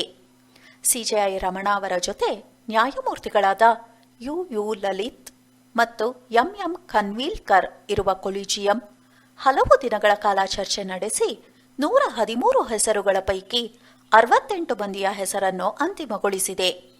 ಅಲಹಾಬಾದ್, ರಾಜಸ್ಥಾನ, ಪಶ್ಚಿಮ ಬಂಗಾಳ, ಜಾರ್ಖಂಡ್, ಜಮ್ಮು ಮತ್ತು ಕಾಶ್ಮೀರ, ತಮಿಳುನಾಡು, ಮಧ್ಯಪ್ರದೇಶ, ಕರ್ನಾಟಕ, ಪಂಜಾಬ್ ಮತ್ತು ಹರಿಯಾಣ, ಕೇರಳ, ಛತ್ತೀಸ್ಗಢ ಹಾಗೂ ಅಸ್ಸಾಂ ಹೈಕೋರ್ಟ್ಗಳಿಗೆ ಇವರ ನೇಮಕಕ್ಕೆ ಶಿಫಾರಸು ಮಾಡಲಾಗಿದೆ. ಶಿಫಾರಸು ಮಾಡಿರುವ 68 ಹೆಸರುಗಳ ಪೈಕಿ 44 ಮಂದಿ ವಕೀಲರು ಮತ್ತು 24 ಮಂದಿ ಜಿಲ್ಲಾ ನ್ಯಾಯಾಲಯ ಶ್ರೇಣಿಯ ಹಿರಿಯ ನ್ಯಾಯಾಂಗ ಅಧಿಕಾರಿಗಳು ಇದ್ದಾರೆ. ಹೈಕೋರ್ಟ್ಗಳಲ್ಲಿ ಸುಮಾರು 60 ಲಕ್ಷ ಪ್ರಕರಣಗಳು ಬಾಕಿ ಇದ್ದು 1089 ಹೈಕೋರ್ಟ್ ನ್ಯಾಯಮೂರ್ತಿ ಹುದ್ದೆಗಳ ಪೈಕಿ 465 ಹುದ್ದೆಗಳು ಖಾಲಿ ಇವೆ. ನೋಯ್ಡಾ ಅವಳಿ ಗೋಪುರ ಕಟ್ಟಡ ಕೆಡವಲು ಸುಪ್ರೀಂ ಕೋರ್ಟ್ ಆದೇಶ. ನಿಯಮ ಮೀರಿ ಅಕ್ರಮವಾಗಿ ನಿರ್ಮಿಸಲಾಗಿದೆ ಎಂಬ ಆರೋಪದ ಮೇರೆಗೆ ಉತ್ತರ ಪ್ರದೇಶದ ನೋಯ್ಡಾದ ಅವಳಿ ಗೋಪುರ ಕಟ್ಟಡವನ್ನು ಕೆಡವಲು ಸುಪ್ರೀಂ ಕೋರ್ಟ್ ಆದೇಶ ನೀಡಿದೆ. ಸೂಪರ್ಟೆಕ್ ಎಮರಾಲ್ಡ್ ಸಂಸ್ಥೆ 40 ಅಂತಸ್ತಿನ 2 ಟವರ್ಗಳನ್ನು ನಿರ್ಮಿಸಿದ್ದರ ವಿರುದ್ಧ ಸುಪ್ರೀಂ ಕೋರ್ಟ್ಗಳಲ್ಲಿ ಅರ್ಜಿ ಸಲ್ಲಿಸಲಾಗಿತ್ತು. ಈ ಕುರಿತು ವಿಚಾರಣೆ ನಡೆಸಿದ ಸುಪ್ರೀಂ ಕೋರ್ಟ್ 3 ತಿಂಗಳಲ್ಲಿ ಕೆಡವುವ ಪ್ರಕ್ರಿಯೆ ಪೂರ್ಣಗೊಳಿಸಬೇಕು, ಕೆಡವಲು ತಗುಲುವ ವೆಚ್ಚವನ್ನು ಸೂಪರ್ಟೆಕ್ ಸಂಸ್ಥೆಯಿಂದ ವಸೂಲಿ ಮಾಡಬೇಕು ಎಂದು ಉತ್ತರ ಪ್ರದೇಶ ಸರ್ಕಾರಕ್ಕೆ ಆದೇಶಿಸಲಾಗಿದೆ. ಅಲ್ಲದೆ ಈ ವಿವಾದಿತ ಕಟ್ಟಡದಲ್ಲಿ ನಿವೇಶನ ಖರೀದಿಸಿದ ಜನರಿಗೂ ಸುಪ್ರೀಂ ಕೋರ್ಟ್ ಪರಿಹಾರ ನೀಡುವಂತೆ ಆದೇಶಿಸಿದ್ದು, ಇಲ್ಲಿ ಫ್ಲಾಟ್ಗಳನ್ನು ಖರೀದಿಸಿದ ಎಲ್ಲರಿಗೂ 12% ಬಡ್ಡಿಯೊಂದಿಗೆ ಹಣ ಮರುಪಾವತಿಸುವಂತೆ ಆದೇಶಿಸಿದೆ. ಈ 2 ಅವಳಿ ಗೋಪುರಗಳಲ್ಲಿ ಸುಮಾರು 1,000 ಫ್ಲಾಟ್ಗಳಿವೆ. ರೈಲು ವಿಳಂಬವಾದಲ್ಲಿ ಪ್ರಯಾಣಿಕರಿಗೆ ಪರಿಹಾರ. ಸುಪ್ರೀಂ ಕೋರ್ಟ್ ಆದೇಶ. ತನ್ನ ಕೈಮೀರಿದ ಕಾರಣಕ್ಕಾಗಿ ರೈಲ್ವೆ ಸೇವೆಯಲ್ಲಿ ವಿಳಂಬವಾಗಿದೆ ಎಂದು ಸಾಬೀತುಪಡಿಸಲು ಸಾಧ್ಯವಾಗದೆ ಹೋದಲ್ಲಿ ಪ್ರಯಾಣಿಕರಿಗೆ ಸೂಕ್ತ ಪರಿಹಾರವನ್ನು ಪಾವತಿಸಬೇಕು ಎಂದು ಸುಪ್ರೀಂ ಕೋರ್ಟ್ ಹೇಳಿದೆ. ಸಾರ್ವಜನಿಕ ಸಾರಿಗೆಗಳು ಕೂಡ ಖಾಸಗಿ ಸಾರಿಗೆ ಹಾಗೂ ಸಂಪರ್ಕ ಸೇವೆಯ ಜೊತೆ ಸ್ಪರ್ಧಿಸಲೇಬೇಕಿದೆ. ಹೀಗಾಗಿ ರೈಲ್ವೆ ಇಲಾಖೆಯು ತನ್ನ ವ್ಯವಸ್ಥೆ ಹಾಗೂ ಕೆಲಸದ ರೀತಿಯಲ್ಲಿ ಬದಲಾವಣೆ ಮಾಡಿಕೊಳ್ಳಲೇಬೇಕಿದೆ. ಪ್ರಯಾಣಿಕರಿಗೆ ಆಡಳಿತ ವ್ಯವಸ್ಥೆ ಮೇಲೆ ಕರುಣೆ ತೋರಲು ಸಾಧ್ಯವಿಲ್ಲ. ಹೀಗಾಗಿ ಸೇವೆಯಲ್ಲಿ ವಿಳಂಬವಾದಲ್ಲಿ ಯಾರಾದರೂ ಜವಾಬ್ದಾರಿ ತೆಗೆದುಕೊಳ್ಳಲೇಬೇಕು ಎಂದು ನ್ಯಾಯಮೂರ್ತಿ ಎಂ.ಆರ್. ಶಾ ಹಾಗೂ ಅನಿರುದ್ಧ ಬೋಸ್ ನೇತೃತ್ವದ ನ್ಯಾಯಪೀಠ ಹೇಳಿದೆ. ಗೋವನ್ನು ರಾಷ್ಟ್ರೀಯ ಪ್ರಾಣಿ ಎಂದು ಘೋಷಿಸಿ ಅಲಹಾಬಾದ್ ಹೈಕೋರ್ಟ್. ಗೋವು ಭಾರತೀಯ ಸಂಸ್ಕೃತಿಯ ಪ್ರಮುಖ ಭಾಗವಾಗಿದ್ದು, ಗೋವನ್ನು ರಾಷ್ಟ್ರೀಯ ಪ್ರಾಣಿ ಎಂದು ಘೋಷಿಸಬೇಕು ಎಂದು ಅಲಹಾಬಾದ್ ಹೈಕೋರ್ಟ್ ಹೇಳಿದೆ. ಗೋವನ್ನು ಕದ್ದು ಕೊಂದ ಆರೋಪದ ಮೇರೆಗೆ ಬಂಧಿತನಾಗಿದ್ದ ಸಾಂಬಲ್ ಜಿಲ್ಲೆಯ ಜಾವೇದ್ನ ಜಾಮೀನು ಅರ್ಜಿ ವಿಚಾರಣೆ ನಡೆಸಿದ ಅಲಹಾಬಾದ್ ಹೈಕೋರ್ಟ್ ಗೋವನ್ನು ರಾಷ್ಟ್ರೀಯ ಪ್ರಾಣಿ ಎಂದು ಘೋಷಿಸುವ ಹಾಗೂ ಗೋಹತ್ಯೆ ಮಾಡುವವರನ್ನು ಶಿಕ್ಷಿಸುವ ನಿಟ್ಟಿನಲ್ಲಿ ಸಂಸತ್ತು ಕಾನೂನು ರೂಪಿಸಬೇಕು ಎಂದು ಹೇಳಿ ಜಾಮೀನು ನಿರಾಕರಿಸಿದೆ. ಗೋರಕ್ಷಣೆಯ ಹೆಸರಿನಲ್ಲಿ ಗೋವುಗಳಿಗೆ ಆಶ್ರಯ ಕಲ್ಪಿಸಿ ಹಣಗಳಿಕೆಯಲ್ಲಿ ತೊಡಗಿರುವವರ ವಿರುದ್ಧವೂ ಕ್ರಮ ತೆಗೆದುಕೊಳ್ಳಲು ಸರ್ಕಾರ ಕಾನೂನುಗಳನ್ನು ತರಬೇಕು ಎಂದು ನ್ಯಾಯಾಲಯ ಸೂಚಿಸಿದೆ. ತಮಿಳು ದೇವರ ಭಾಷೆ. ಮದ್ರಾಸ್ ಹೈಕೋರ್ಟ್. ತಮಿಳು ಭಾಷೆಯನ್ನು ದೇವರ ಭಾಷೆ ಎಂದು ಕರೆದಿರುವ ಮದ್ರಾಸ್ ಹೈಕೋರ್ಟ್ ದೇಶದಾದ್ಯಂತ ದೇವಸ್ಥಾನಗಳ ಪ್ರತಿಷ್ಠಾಪನೆಯನ್ನು ಕವಿ ಅರುಣಗಿರಿನಾಥರ್, ಅಜ್ವರ್ ಮತ್ತು ನಾಯನ್ಮಾರ್ಗಳಂತಹ ಸಂತರು ರಚಿಸಿದ ತಮಿಳು ಸ್ತೋತ್ರಗಳೊಂದಿಗೆ ನೆರವೇರಿಸಬೇಕು ಎಂದು ಹೇಳಿದೆ. ಸಂತ ಅಮರಾವತಿ ಆತರಂಗರೈ ಕರೂರರ ಅವರ ಹಾಡು ಮತ್ತು ಶೈವ ಮಂತ್ರಗಳೊಂದಿಗೆ ಕರೂರ್ ಜಿಲ್ಲೆಯ ದೇವಸ್ಥಾನದ ಪ್ರತಿಷ್ಠಾಪನೆಯನ್ನು ನೆರವೇರಿಸುವಂತೆ ಆಯುಕ್ತರು, ಹಿಂದೂ ಧಾರ್ಮಿಕ ಮತ್ತು ದತ್ತಿ ಸೇರಿದಂತೆ ಸರ್ಕಾರಿ ಅಧಿಕಾರಿಗಳಿಗೆ ನಿರ್ದೇಶನ ನೀಡಬೇಕೆಂದು ಕೋರಿ ಅರ್ಜಿ ಸಲ್ಲಿಸಲಾಗಿತ್ತು. ಪರಿಸರ 1980ರ ಅರಣ್ಯ ಸಂರಕ್ಷಣಾ ಕಾನೂನು ತಿದ್ದುಪಡಿ. ಕೇಂದ್ರ ಸರ್ಕಾರವು ಅರಣ್ಯ ಸಂರಕ್ಷಣಾ ಕಾಯ್ದೆ 1980ಕ್ಕೆ ತಿದ್ದುಪಡಿ ತಂದು ಅರಣ್ಯ ಕಾನೂನು ಉದಾರೀಕರಣಗೊಳಿಸಲು ಮುಂದಾಗಿದೆ. ಇದರಿಂದಾಗಿ ಮಹತ್ವದ ಯೋಜನೆಗಳಿಗೆ ಪೂರ್ವಾನುಮತಿ ಪಡೆಯದೆ ಅರಣ್ಯ ಭೂಮಿ ಬಳಕೆಗೆ ಮುಕ್ತ ಅವಕಾಶ ದೊರೆಯುತ್ತದೆ. ಪ್ರಸ್ತುತ ಅರಣ್ಯ ಸಂರಕ್ಷಣಾ ಕಾಯ್ದೆ 1980ರ ಅನ್ವಯ ಯಾವುದೇ ಯೋಜನೆಗಳಿಗೆ ಅರಣ್ಯ ಭೂಮಿ ಬಳಸುವಾಗ ಕೇಂದ್ರ ಪರಿಸರ ಮತ್ತು ಅರಣ್ಯ ಸಚಿವಾಲಯದಿಂದ ಅನುಮತಿ ಪಡೆಯುವುದು ಕಡ್ಡಾಯವಾಗಿದೆ. ಈ ತಿದ್ದುಪಡಿಯಿಂದಾಗಿ ಆಗುವ ಅನುಕೂಲಗಳೆಂದರೆ ಪ್ರಗತಿಪರ ಜನೋಪಯೋಗಿ ಕೆಲಸಗಳಿಗೆ ಅಡೆತಡೆ ಇರುವುದಿಲ್ಲ. ಯೋಜನೆಗಳ ಅನುಮತಿ ಕುರಿತ ಗೊಂದಲ ನಿವಾರಣೆಯಾಗಲಿದೆ. ಆದರೆ ಅಭಿವೃದ್ಧಿ ಹೆಸರಿನಲ್ಲಿ ಹೆಚ್ಚು ಹೆಚ್ಚು ಅರಣ್ಯ ನಾಶವಾಗುತ್ತದೆ. ಖಾಸಗಿಯವರು ಇದರ ಲಾಭವನ್ನು ಪಡೆದು ಅರಣ್ಯವನ್ನು ದುರುಪಯೋಗ ಮಾಡಿಕೊಳ್ಳುವ ಸಂಭವವಿದೆ. ಗುಲಾಬ್ ಹಾಗೂ ಶಾಹೀನ್ ಚಂಡಮಾರುತ. ಬಂಗಾಳಕೊಲ್ಲಿಯಲ್ಲಿ ವಾಯುಭಾರ ಕುಸಿತದಿಂದಾಗಿ ಸೆಪ್ಟೆಂಬರ್ ತಿಂಗಳಲ್ಲಿ ಗುಲಾಬ್ ಚಂಡಮಾರುತ ಅಪ್ಪಳಿಸಿ ಆಂಧ್ರಪ್ರದೇಶ, ಗುಜರಾತ್, ಒರಿಸ್ಸಾದಲ್ಲಿ ಭಾರೀ ಹಾನಿ ಮಾಡಿತು. ಈ ಚಂಡಮಾರುತದ ಪರಿಣಾಮದಿಂದ ಆಂಧ್ರಪ್ರದೇಶ, ಕರ್ನಾಟಕ, ಕೇರಳ, ತಮಿಳುನಾಡು, ತೆಲಂಗಾಣ ಸೇರಿದಂತೆ ಅನೇಕ ರಾಜ್ಯಗಳಲ್ಲಿ ಭಾರೀ ಮಳೆಯಾಯಿತು. ಇದರ ನಂತರ ಶಾಹೀನ್ ಚಂಡಮಾರುತ ಕೂಡ ಭಾರೀ ಹಾನಿ ಮಾಡಿತು. ಶಾಹೀನ್ ಚಂಡಮಾರುತದ ಹೆಸರನ್ನು ಕತಾರ್ ನೀಡಿದೆ. ಶಾಹೀನ್ ಚಂಡಮಾರುತದ ಪರಿಣಾಮದಿಂದ ಗುಜರಾತ್, ಮಹಾರಾಷ್ಟ್ರ, ಕೊಂಕಣ ಮತ್ತು ಗೋವಾ ಭಾಗದಲ್ಲಿ ವಿಪರೀತ ಮಳೆಯಾಯಿತು. ಪಶ್ಚಿಮ ಬಂಗಾಳ, ಮರಾಠವಾಡ, ಸೌರಾಷ್ಟ್ರ, ಕಚ್, ಮಧ್ಯಪ್ರದೇಶ, ವಿದರ್ಭ, ಛತ್ತೀಸ್ಗಢ, ಜಾರ್ಖಂಡ್, ಆಂಧ್ರಪ್ರದೇಶ, ಕರ್ನಾಟಕದ ಕರಾವಳಿ ಪ್ರದೇಶ ಹಾಗೂ ಉತ್ತರ ಒಳನಾಡಿನ ಜಿಲ್ಲೆಗಳಲ್ಲಿ ಕೂಡ ಮಳೆಯಾಯಿತು. ರಾಜಕೀಯ. ಜಮ್ಮು ಕಾಶ್ಮೀರ ಕ್ಷೇತ್ರ ಮರುವಿಂಗಡಣೆ ವಿವಾದ. ಜಮ್ಮು ಮತ್ತು ಕಾಶ್ಮೀರದ ವಿಶೇಷ ಸ್ಥಾನಮಾನವನ್ನು ರದ್ದುಗೊಳಿಸಿದ ಸುಮಾರು 2 ವರ್ಷದ ಬಳಿಕ ಪ್ರಧಾನಿ ನರೇಂದ್ರ ಮೋದಿ ಅಲ್ಲಿನ ರಾಜಕೀಯ ಮುಖಂಡರ ಜೊತೆ ಮೊದಲ ಬಾರಿಗೆ ಸಭೆ ನಡೆಸಿದ್ದಾರೆ.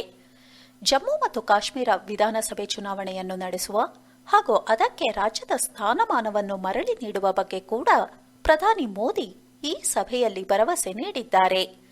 ಈ ಸಭೆಯಲ್ಲಿ ಮುಖ್ಯವಾಗಿ ಚರ್ಚೆಗೆ ಬಂದ ವಿಷಯವೆಂದರೆ ಸೀಮಾ ನಿರ್ಣಯ ಅಥವಾ ಡೆಲಿಮಿಟೇಷನ್ ಅಥವಾ ಕ್ಷೇತ್ರಗಳ ಮರು ವಿಂಗಡಣೆ. ಸಭೆಯಲ್ಲಿ ಜಮ್ಮು ಮತ್ತು ಕಾಶ್ಮೀರದ ಲೋಕಸಭೆ ಅಥವಾ ವಿಧಾನಸಭೆ ಕ್ಷೇತ್ರಗಳ ಗಡಿಗಳನ್ನು ಮರು ನಿರ್ಧರಿಸುವ ಪ್ರಕ್ರಿಯೆಯಲ್ಲಿ ಸಕ್ರಿಯವಾಗಿ ಪಾಲ್ಗೊಳ್ಳುವಂತೆ ಎಲ್ಲ ರಾಜಕೀಯ ಮುಖಂಡರಿಗೆ ಪ್ರಧಾನಿ ಮೋದಿ ಮನವಿ ಮಾಡಿದ್ದಾರೆ. ಇತರೆ ರಾಜ್ಯಗಳಲ್ಲಿ ಕ್ಷೇತ್ರಗಳ ಸೀಮಾ ನಿರ್ಣಯ 2026ರಲ್ಲಿ ನಡೆಯಲಿದೆ. ರಕ್ಷಣೆ. ಚೊಚ್ಚಲ ಸ್ವದೇಶಿ ನಿರ್ಮಿತ ಧ್ರುವ್. ಭಾರತದ ಚೊಚ್ಚಲ ಸ್ವದೇಶಿ ನಿರ್ಮಿತ ನ್ಯೂಕ್ಲಿಯರ್ ಕ್ಷಿಪಣಿ tracking ship INS Dhruv September 10ರಂದು ವಿಶಾಖಪಟ್ಟಣಂನಿಂದ ನೌಕಾಪಡೆಗೆ ನಿಯೋಜನೆಗೊಂಡಿದೆ. ಹಿಂದೂಸ್ತಾನ್ ಶಿಪ್ಯಾರ್ಡ್ ಸಂಸ್ಥೆ, ಡಿಆರ್ಡಿಒ ಮತ್ತು ಎನ್ಡಿಆರ್ಒ ಸಹಯೋಗದೊಂದಿಗೆ ಇದನ್ನು ನಿರ್ಮಾಣ ಮಾಡಲಾಗಿದೆ.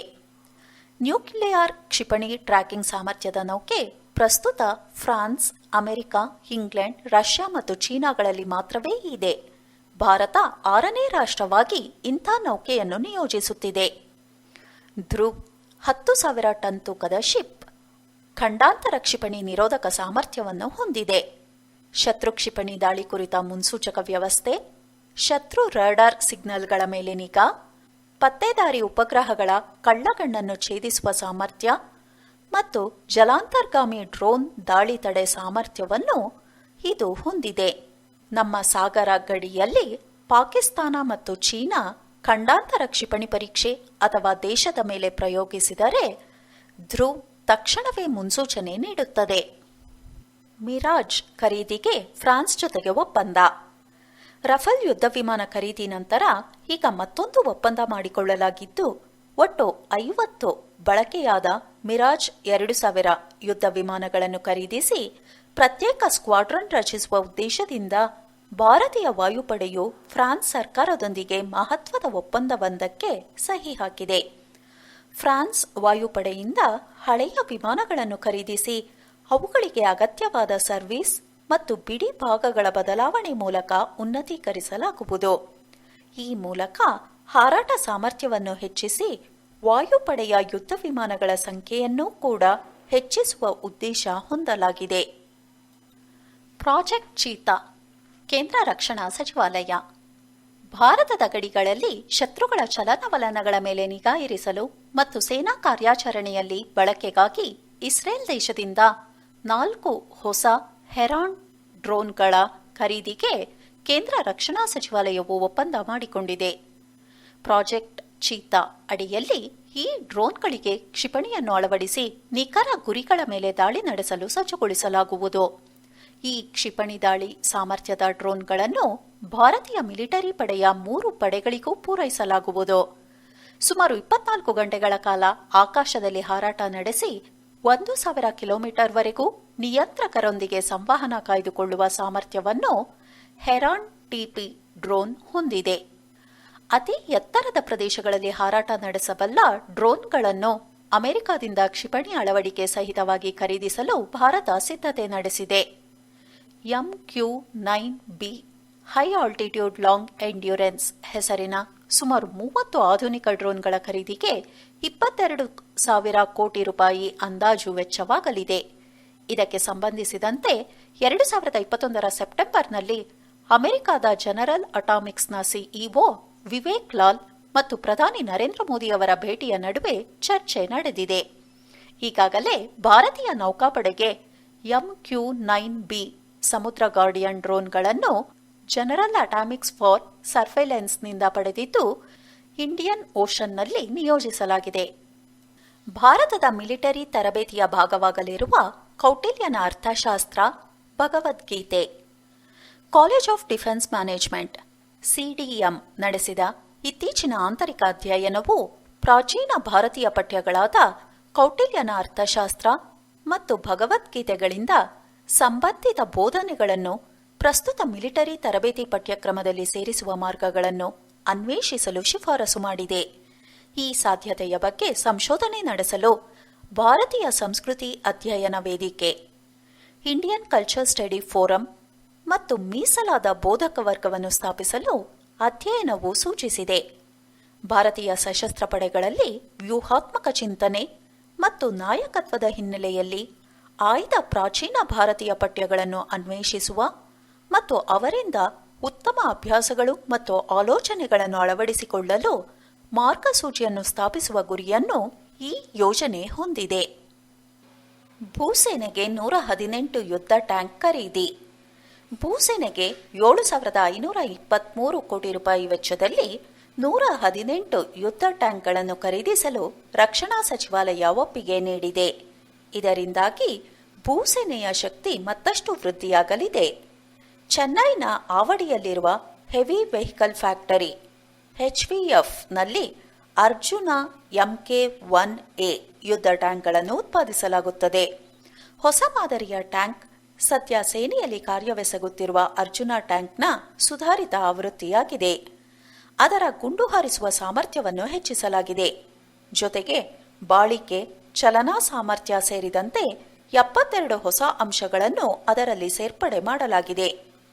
ಮೇಕ್ ಇನ್ ಇಂಡಿಯಾ ಯೋಜನೆಯಡಿ ಹೊಸ ಮಾದರಿಯ ಅರ್ಜುನ ಟ್ಯಾಂಕ್ಗಳನ್ನು ಉತ್ಪಾದಿಸಲು ನಿರ್ಧರಿಸಲಾಗಿದೆ.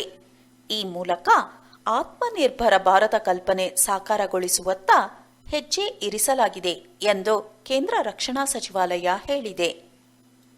ವಾಯುಪಡೆಗೆ 70,000 ರೈಫಲ್ಸ್.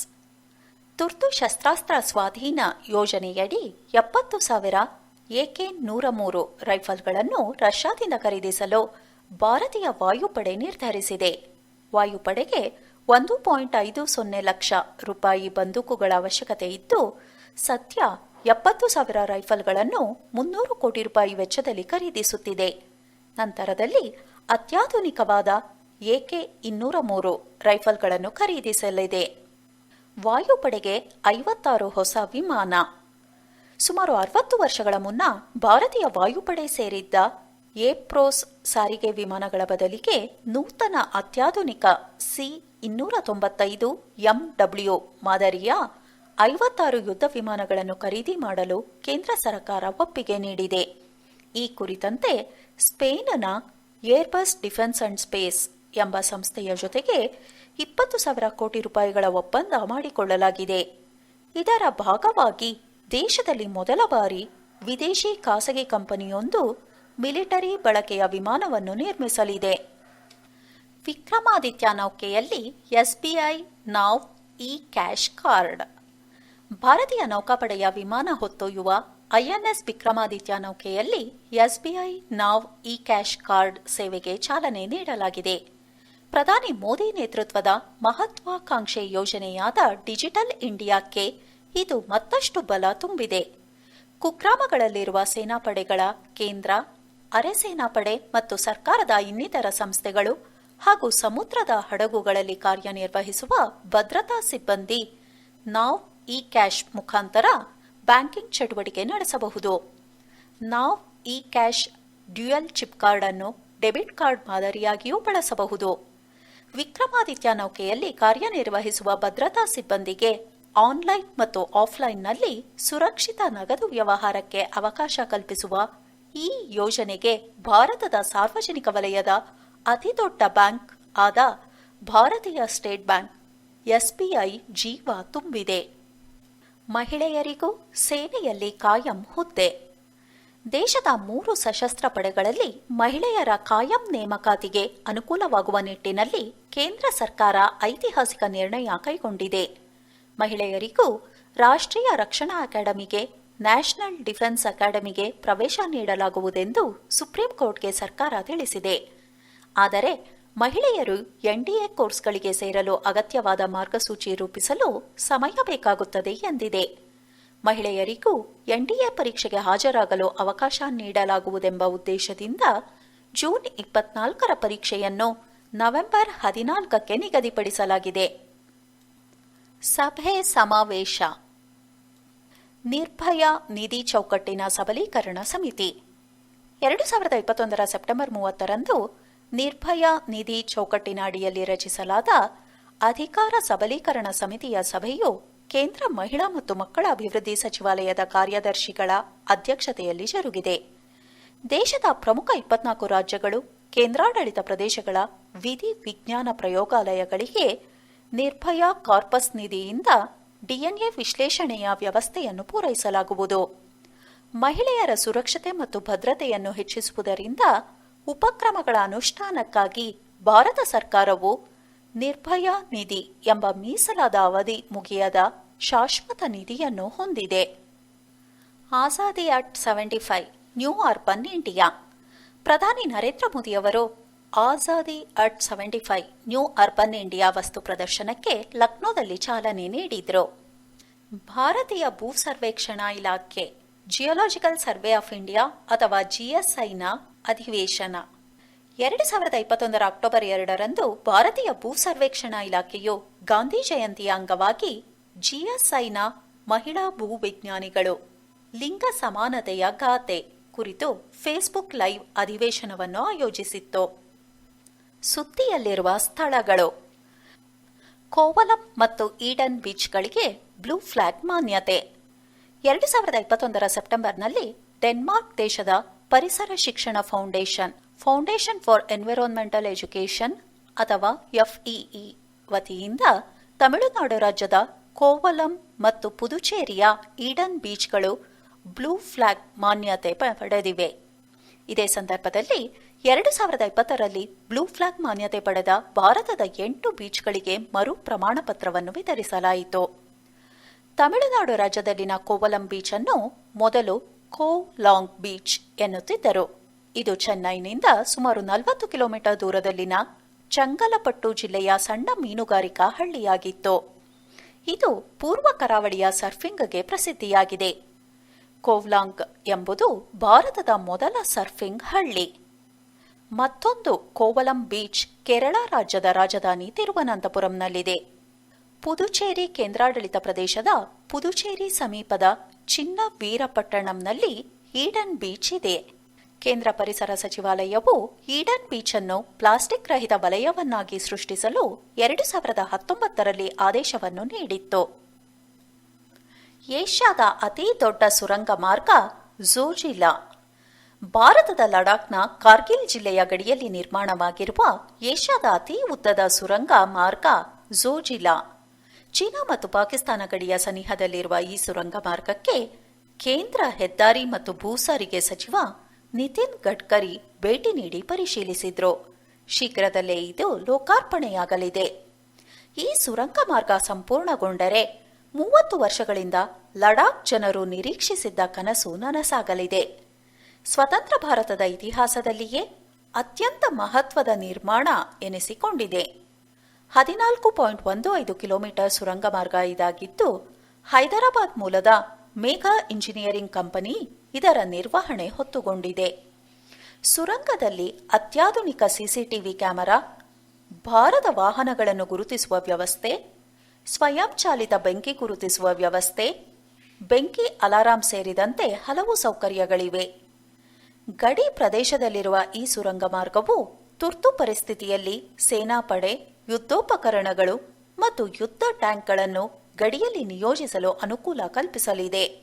ಈ ಸುರಂಗವು ಶ್ರೀನಗರ ಕಣಿವೆ ಮತ್ತು ಲೇಹ್ ನಡುವೆ ಸರ್ವಋತು ಸಂಪರ್ಕ ಕಾಪಾಡಲು ನೆರವಾಗುತ್ತದೆ. ಚೀನಾ ಮತ್ತು ಪಾಕಿಸ್ತಾನದ ಗಡಿಯ ಸನಿಹದಲ್ಲಿರುವ ಈ ಸುರಂಗ ಮಾರ್ಗವು ದೇಶದ ಭದ್ರತೆ ದೃಷ್ಟಿಯಿಂದ ಪ್ರಾಮುಖ್ಯತೆ ಪಡೆದಿದೆ. ಶ್ರೀನಗರ, ದ್ರಾಸ್, ಲಡಾಖ್ ಮಧ್ಯ ಸಂಪರ್ಕ ಕಲ್ಪಿಸುವ ರಾಷ್ಟ್ರೀಯ ಹೆದ್ದಾರಿ 1ರಲ್ಲಿ ಝೋಜಿಲಾ ಪಾಸ್ ಬರುತ್ತದೆ. ಇದು ಕಾಶ್ಮೀರ, ಕಾರ್ಗಿಲ್, ಲಡಾಖ್ ಪ್ರಾಂತಗಳಿಗೆ ಮತ್ತು ಗಿಲ್ಗಿಟ್ ಬಾಲ್ತಿಸ್ತಾನದ ಗಡಿಗೆ ಸಂಪರ್ಕ ಕಲ್ಪಿಸುವ ಏಕೈಕ ರಸ್ತೆಯಾಗಿದೆ. ಲಡಾಖ್ ಮತ್ತು ಜಮ್ಮು ಕಾಶ್ಮೀರದ ನಡುವೆ ವಾಣಿಜ್ಯ ಮತ್ತು ಸಾಂಸ್ಕೃತಿಕ ಸಂಬಂಧ ವೃದ್ಧಿಗೆ ಈ ಸುರಂಗ ನೆರವಾಗಲಿದೆ. ಝೋಜಿಲಾ ಪಾಸ್ ಹಾದು ಹೋಗಲು ಈಗ 3 ತಾಸು ಬೇಕು. ಸುರಂಗ ಮಾರ್ಗ ಕಾರ್ಯಾರಂಭ ಮಾಡಿದರೆ 15 ನಿಮಿಷದಲ್ಲಿ ಝೋಜಿಲಾ ಪಾಸ್ ದಾಟಿ ಹೋಗಬಹುದು. ಜಲಿಯನ್ ವಾಲಾ ಬಾಗ್ ನವೀಕೃತ ಸ್ಮಾರಕ ಲೋಕಾರ್ಪಣೆ. ಪ್ರಧಾನಮಂತ್ರಿ ನರೇಂದ್ರ ಮೋದಿ ಅಮೃತಸರದಲ್ಲಿ ನವೀಕರಿಸಿದ ಜಲಿಯನ್ ವಾಲಾಬಾಗ್ ಸ್ಮಾರಕಗಳನ್ನು ವಿಡಿಯೋ ಕಾನ್ಫರೆನ್ಸ್ ಮೂಲಕ ರಾಷ್ಟ್ರಕ್ಕೆ ಸಮರ್ಪಿಸಿದ್ರು. ಇದು ಏಪ್ರಿಲ್ 13, 1919ರಂದು ಜಲಿಯನ್ ವಾಲಾಬಾಗ್ ಹತ್ಯಾಕಾಂಡದಲ್ಲಿ ಹುತಾತ್ಮರಾದವರ ಸ್ಮಾರಕವಾಗಿದೆ. ಪ್ರಧಾನಿ ಮೋದಿ ಅವರು ಈ ಸ್ಥಳದಲ್ಲಿ ನಿರ್ಮಿಸಲಾದ ಹೊಸ ವಸ್ತು ಸಂಗ್ರಹಾಲಯವನ್ನು ಉದ್ಘಾಟಿಸಿದ್ದಾರೆ. ಪ್ರೊಜೆಕ್ಷನ್ ಮ್ಯಾಪಿಂಗ್, 3D ರೆಪ್ರೆಸೆಂಟೇಷನ್ ಸಹಿತ ಆಧುನಿಕ ತಂತ್ರಜ್ಞಾನ, ಬೃಹತ್ ಕಲಾಶಿಲ್ಪಗಳನ್ನು ಸ್ಥಾಪಿಸಲಾಗಿದೆ. ಜಲಿಯನ್ ವಾಲಾಬಾಗ್ ಸ್ಮಾರಕ್ ಸಂಕೀರ್ಣದಲ್ಲಿ 4 ಗ್ಯಾಲರಿಗಳನ್ನು ರಚಿಸಲಾಗಿದೆ. ಇದು ಪಂಜಾಬ್ನಲ್ಲಿ ನಡೆದ ಘಟನೆಗಳನ್ನು ದೃಶ್ಯ ಮಾಧ್ಯಮದ ಮೂಲಕ ಪ್ರದರ್ಶಿಸುತ್ತದೆ. ಹತ್ಯಾಕಾಂಡದ ಭಯಾನಕ ದೃಶ್ಯಗಳನ್ನು ನೋಡಿದ ಜಲಿಯನ್ ವಾಲಾಬಾಗ್ನಲ್ಲಿರುವ ಶಾಹೀದಿ ಬಾವಿಯನ್ನು ಪುನರ್ನಿರ್ಮಿಸಲು ಮತ್ತು ಸೂಪರ್ ಸ್ಟ್ರಕ್ಚರ್ ಮೂಲಕ ಮರುನಿರ್ಮಾಣ ಮಾಡಲಾಗಿದೆ. ಸುದ್ದಿಯಲ್ಲಿರುವ ವ್ಯಕ್ತಿಗಳು: ಯುರೋಪಿನ ಅತಿ ಎತ್ತರದ ಶಿಖರ ಏರಿದ 8 ವರ್ಷದ ಬಾಲಕ. ಯುರೋಪಿನ ಅತಿ ಎತ್ತರದ ಶಿಖರ 7 ಬೃಹತ್ ಶಿಖರಗಳಲ್ಲಿ ಒಂದು ಎನಿಸಿರುವ ಮೌಂಟ್ ಎಲ್ಡ್ರಸ್ ಅನ್ನು ಹತ್ತುವ ಮೂಲಕ 8 ವರ್ಷದ ಬಾಲಕ ದಾಖಲೆ ಬರೆದಿದ್ದಾನೆ. ಈ ಬಾಲಕನ ಹೆಸರು ಗಂಧಂ ಭುವನ್ ಜೈ. ಆಂಧ್ರಪ್ರದೇಶದ ವೈಜಾಗ್ನ ಅನ್ಮಿಶ್ ವರ್ಮಾ ಮತ್ತು ಅನಂತಪುರದ ಕೆ ಶಂಕರಯ್ಯ ಎಂಬ 2 ಪರ್ವತಾರೋಹಿಗಳ ಜೊತೆಗೆ ಈತ 5642 ಮೀಟರ್ ಎತ್ತರದ ಪರ್ವತ ಏರಿದ್ದಾನೆ. ಶಿಖರವನ್ನು ಏರಿದ ನಂತರ ಭುವನ್ ಭಾರತದ ತ್ರಿವರ್ಣ ಬಾವುಟವನ್ನು ಪ್ರದರ್ಶಿಸಿದ್ದಾನೆ. ಬಾವುಟದ ಒಂದು ಕಡೆ ಸಂವಿಧಾನದ ಮುನ್ನಡಿಯನ್ನು ಮತ್ತು ಇನ್ನೊಂದು ಕಡೆ BR ಅಂಬೇಡ್ಕರ್ ಅವರ ಚಿತ್ರ ಇದೆ. ಭುವನ್ ಕರ್ನೂಲ್ನಲ್ಲಿ 3ನೇ ತರಗತಿಯಲ್ಲಿ ಓದುತ್ತಿದ್ದಾನೆ. ಈತನ ತಂದೆ ಗಂಧಂ ಚಂದ್ರದುಡು. ಇವರು IAS ಅಧಿಕಾರಿ. ಕ್ರೀಡೆಯಲ್ಲಿ ಅತ್ಯುತ್ಸಾಹದಿಂದ ಪಾಲ್ಗೊಳ್ಳುತ್ತಿದ್ದ ಮಗನ ಹುಮ್ಮಸ್ಸನ್ನು ನೋಡಿ ಅವರು ಪರ್ವತಾರೋಹಣಕ್ಕೆ ಪ್ರೇರಣೆ ನೀಡಿದ್ದರು. ನಂತರ ಅನಂತಪುರದ ಗ್ರಾಮೀಣ ಅಭಿವೃದ್ಧಿ ಟ್ರಸ್ಟ್ನ ಕ್ರೀಡಾ ತರಬೇತುದಾರ ಶಂಕರಯ್ಯ ಅವರ ಬಳಿ ತರಬೇತಿ ನೀಡಿದ್ದಾರೆ. ಜೀವ್ಗೆ ದುಬೈ ಗೋಲ್ಡನ್ ವೀಸಾ. ಭಾರತದ ಜೀವ್ ಮಿಲ್ಕಾ ಸಿಂಗ್ ಅವರು 10 ವರ್ಷಗಳ ಅವಧಿಗೆ ಪ್ರತಿಷ್ಠಿತ ದುಬೈ ಗೋಲ್ಡನ್ ವೀಸಾ ಪಡೆದ ವಿಶ್ವದ ಮೊದಲ ಗಾಲ್ಫ್ ಆಟಗಾರ ಎನಿಸಿಕೊಂಡಿದ್ದಾರೆ. ಕ್ರೀಡೆಯಲ್ಲಿ ತೋರಿದ ಅತ್ಯುತ್ತಮ ಸಾಧನೆಗಳನ್ನು ಪರಿಗಣಿಸಿ ಅವರಿಗೆ ಈ ಗೌರವ ನೀಡಲಾಗಿದೆ. 49 ವರ್ಷದ ಜೀವ್ ಅವರು ಸುದೀರ್ಘ ಅವಧಿಗೆ ದುಬೈಗೆ ಒಡನಾಟ ಹೊಂದಿದ್ದು ಹಲವು ಟೂರ್ನಿಗಳಲ್ಲಿ ಭಾಗವಹಿಸಿದ್ದು ಅಲ್ಲದೆ ನಗರದಲ್ಲಿ ಅನೇಕ ಸ್ನೇಹಿತರನ್ನು ಸಂಪಾದಿಸಿದ್ದಾರೆ. 2001ರ ದುಬೈ ಡೆಸರ್ಟ್ ಕ್ಲಾಸಿಕ್ ಟೂರ್ನಿಯಲ್ಲಿ 4 ಸುತ್ತುಗಳನ್ನು ಪೂರ್ಣಗೊಳಿಸಿದ್ದ ಅವರು ವಿಶ್ವ ದಾಖಲೆ ಸ್ಥಾಪಿಸಿದ್ರು. ಯುರೋಪಿಯನ್ ಹಾಗೂ ಜಪಾನ್ ಟೂರ್ನಿಗಳಲ್ಲಿ ತಲಾ 4 ಬಾರಿ ಮತ್ತು ಏಷ್ಯನ್ ಟೂರ್ನಿಗಳಲ್ಲಿ 6 ಬಾರಿ ಅವರು ಪ್ರಶಸ್ತಿ ಜಯಿಸಿದ್ರು. ಯೋಜನೆಗಳು. ರಾಷ್ಟ್ರೀಯ ಡಿಜಿಟಲ್ ಆರೋಗ್ಯ ಮಿಷನ್ಗೆ ಚಾಲನೆ ನೀಡಿದ ಪ್ರಧಾನಿ ಮೋದಿ.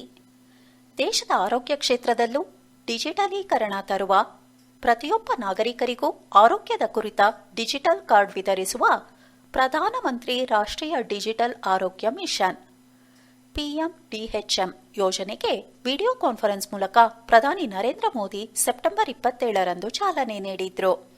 ಆರಂಭಿಕ ಹಂತದಲ್ಲಿ ಈಗಾಗಲೇ 6 ಕೇಂದ್ರಾಡಳಿತ ಪ್ರದೇಶಗಳಲ್ಲಿ ಯೋಜನೆಗೆ ಚಾಲನೆ ನೀಡಲಾಗಿದ್ದು, ಇದನ್ನು ದೇಶಾದ್ಯಂತ ವಿಸ್ತರಿಸಲಾಗುತ್ತದೆ. ಈ ಯೋಜನೆಯಡಿ ದೇಶದ ಪ್ರತಿಯೊಬ್ಬರಿಗೂ ಅವರ ಆರೋಗ್ಯದ ಮಾಹಿತಿಯುಳ್ಳ ಡಿಜಿಟಲ್ ಕಾರ್ಡ್ ವಿತರಿಸಲಾಗುತ್ತದೆ. ಆಧಾರ್, ಜನಧನ್ ಖಾತೆ ಸಂಖ್ಯೆ, ಮೊಬೈಲ್ ಸಂಖ್ಯೆಯಂತೆ ಡಿಜಿಟಲ್ ಕಾರ್ಡ್ ಸಹ ವಿಶೇಷ ಸಂಖ್ಯೆ ಹೊಂದಿರಲಿದೆ. ವ್ಯಕ್ತಿಯ ಆರೋಗ್ಯ ಕುರಿತು ಮಾಹಿತಿಯನ್ನು ಇದು ಒಳಗೊಂಡಿರುತ್ತದೆ. ಇದಕ್ಕಾಗಿ ಮೊಬೈಲ್ ಆಪ್ ಸಹ ಅಭಿವೃದ್ಧಿಪಡಿಸಲಾಗಿದೆ. ಆರೋಗ್ಯ ಕಾರ್ಡ್ ಜೊತೆಗೆ ಹೆಲ್ತ್ ಕೇರ್ ಪ್ರೊಫೆಷನಲ್ ರಿಜಿಸ್ಟ್ರಿ ಹಾಗೂ ಹೆಲ್ತ್ ಕೇರ್ ಫೆಸಿಲಿಟೀಸ್ ರಿಜಿಸ್ಟ್ರೀಸ್ ಎಂಬ 2 ವಿಭಾಗಗಳೂ ಇವೆ.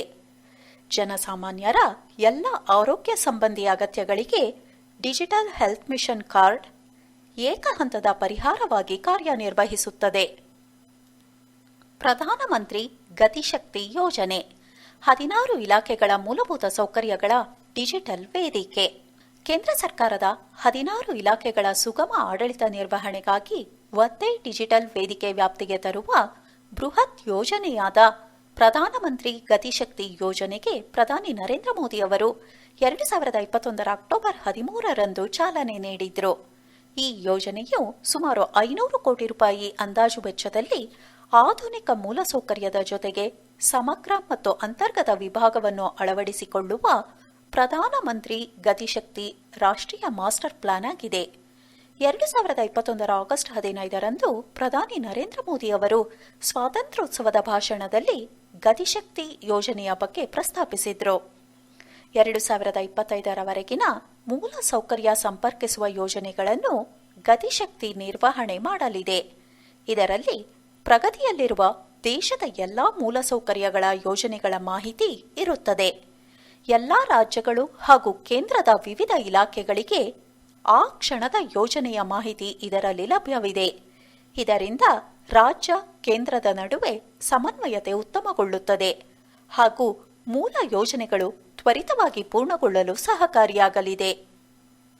ಆಟೋಮೊಬೈಲ್ಗೆ ಬಲ 26,000 ಕೋಟಿ ರೂಪಾಯಿ ಯೋಜನೆ.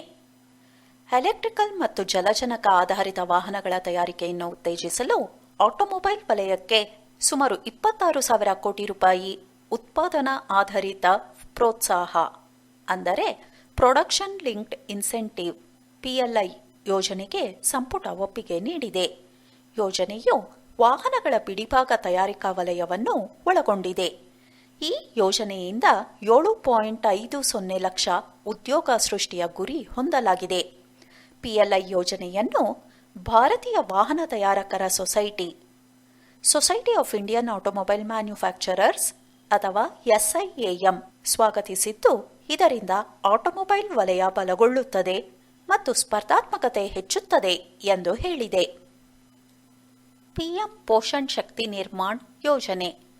ದೇಶದ ಎಲ್ಲಾ ಸರ್ಕಾರಿ ಮತ್ತು ಅನುದಾನಿತ ಶಾಲೆಗಳಲ್ಲಿ ಮಕ್ಕಳ ದೈಹಿಕ ಬೆಳವಣಿಗೆಗೆ ಸಹಕಾರಿಯಾಗುವಂತೆ ನೀಡಲಾಗುತ್ತಿರುವ ಮಧ್ಯಾಹ್ನದ ಬಿಸಿಯೂಟ ಯೋಜನೆಯನ್ನು ಪಿಎಂ ಪೋಷಣ್ ಶಕ್ತಿ ನಿರ್ಮಾಣ್ ಹೆಸರಿನಲ್ಲಿ ಮುಂದುವರೆಸಲು 2021ರ ಸೆಪ್ಟೆಂಬರ್ 30ರಂದು ಪ್ರಧಾನಮಂತ್ರಿ ನರೇಂದ್ರ ಮೋದಿ ನೇತೃತ್ವದಲ್ಲಿ ನಡೆದ ಆರ್ಥಿಕ ವ್ಯವಹಾರಗಳ ಕ್ಯಾಬಿನೆಟ್ ಸಮಿತಿ ಸಭೆಯಲ್ಲಿ ತೀರ್ಮಾನ ತೆಗೆದುಕೊಳ್ಳಲಾಗಿದೆ. ಈ ಮೂಲಕ ಇದುವರೆಗೂ ಚಾಲ್ತಿಯಲ್ಲಿದ್ದ ಶಾಲೆಗಳಲ್ಲಿನ ರಾಷ್ಟ್ರೀಯ ಬಿಸಿಯೂಟ ಯೋಜನೆಗೆ ಹೊಸ ರೂಪ ನೀಡಿ ಪಿಎಂ ಪೋಷಣ್ ಶಕ್ತಿ ನಿರ್ಮಾಣ್ ಎಂದು ಮರುನಾಮಕರಣ ಮಾಡಿ ಜಾರಿಗೆ ತರಲಾಗುತ್ತಿದೆ. ವೋಕಲ್ ಫಾರ್ ಲೋಕಲ್ ಘೋಷಣೆಯಡಿ ಈ ಯೋಜನೆ ಅನುಷ್ಠಾನಗೊಳ್ಳಲಿದೆ. 1ರಿಂದ 8ನೇ ತರಗತಿಯವರೆಗಿನ ಸರ್ಕಾರಿ ಮತ್ತು ಅನುದಾನಿತ ಶಾಲೆಗಳೊಂದಿಗೆ ಅಂಗನವಾಡಿಗಳಿಗೂ ಕೂಡ ಈ ಯೋಜನೆ ವಿಸ್ತರಣೆಯಾಗಲಿದೆ.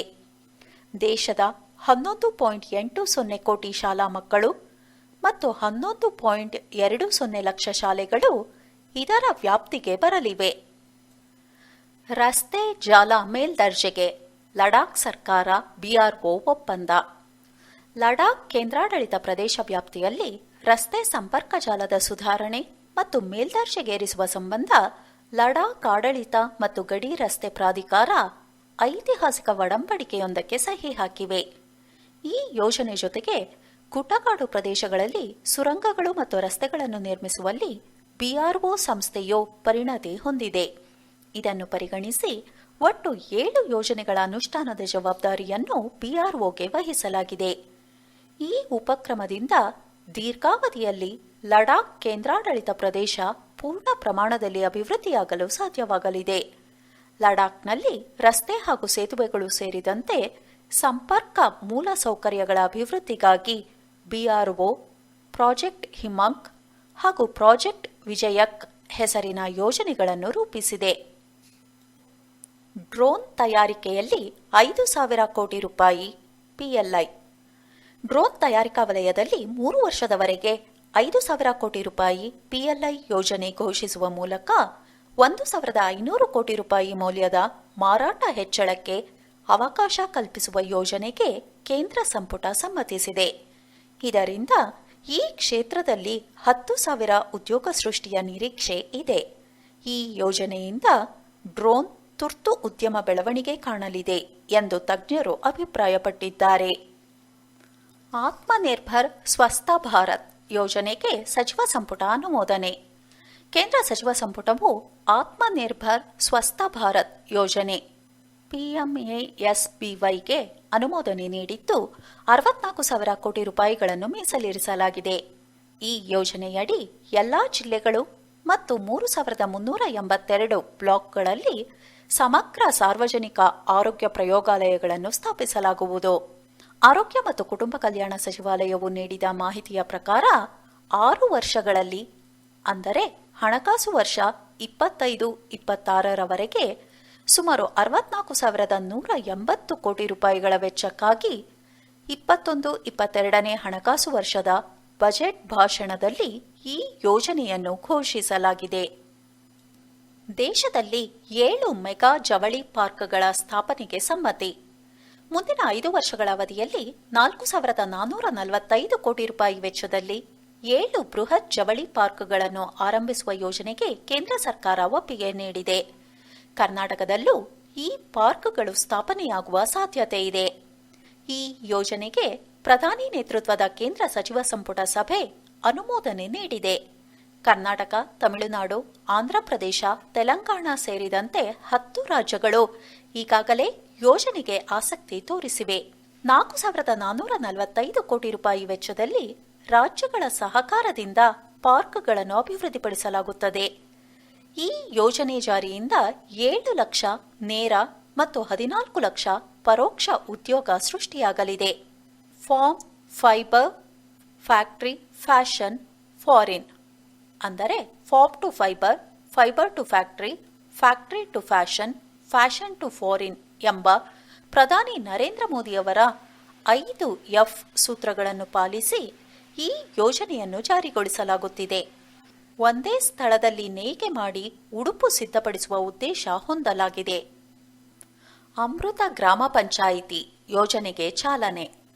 ಭಾರತದ 75ನೇ ಸ್ವಾತಂತ್ರ್ಯೋತ್ಸವದ ಅಮೃತ ಮಹೋತ್ಸವದ ಸ್ಮರಣಾರ್ಥ ಮುಖ್ಯಮಂತ್ರಿ ಬಸವರಾಜ ಬೊಮ್ಮಾಯಿ ಆಗಸ್ಟ್ 15ರಂದು ಘೋಷಿಸಿದ್ದ ಅಮೃತ ಗ್ರಾಮ ಪಂಚಾಯಿತಿ ಯೋಜನೆಗೆ ಕೇಂದ್ರ ಗ್ರಾಮೀಣಾಭಿವೃದ್ಧಿ ಸಚಿವ ಗಿರಿರಾಜ್ ಸಿಂಗ್ ವಿಧಾನಸೌಧದ ಬ್ಯಾಂಕ್ವೆಟ್ ಹಾಲ್ನಲ್ಲಿ ಸೆಪ್ಟೆಂಬರ್ 23ರಂದು ಚಾಲನೆ ನೀಡಿದ್ರು.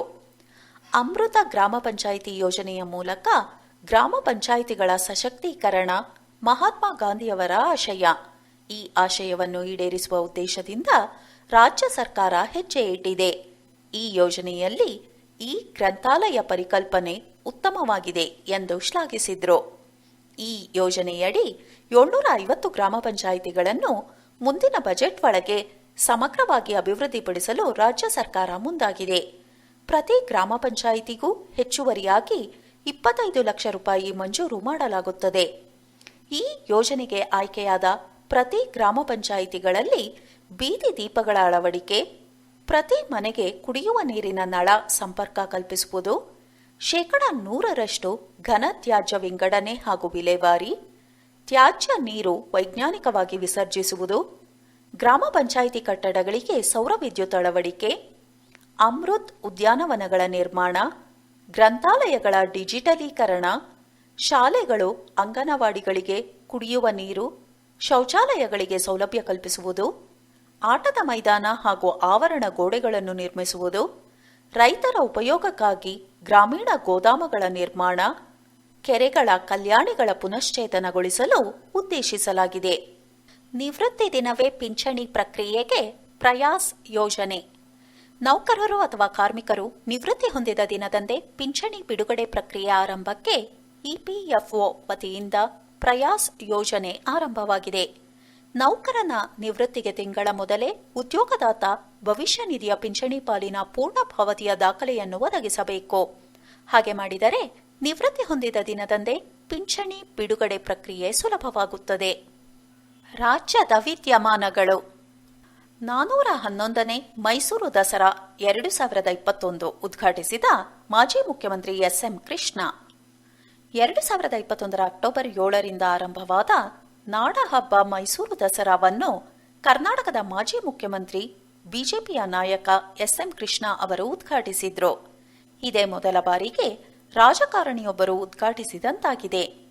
ದಸರಾ ಉದ್ಘಾಟನೆಗೆ ಸಂಬಂಧಿಸಿದಂತೆ ಮುಖ್ಯಮಂತ್ರಿ ಬಸವರಾಜ ಬೊಮ್ಮಾಯಿ ಅವರು ನಡೆಸಿದ ಸಭೆಯಲ್ಲಿ ಎಸ್.ಎಂ. ಕೃಷ್ಣ ಅವರನ್ನು ಉದ್ಘಾಟನಾಕಾರರಾಗಿ ಆಯ್ಕೆ ಮಾಡಲಾಗಿತ್ತು.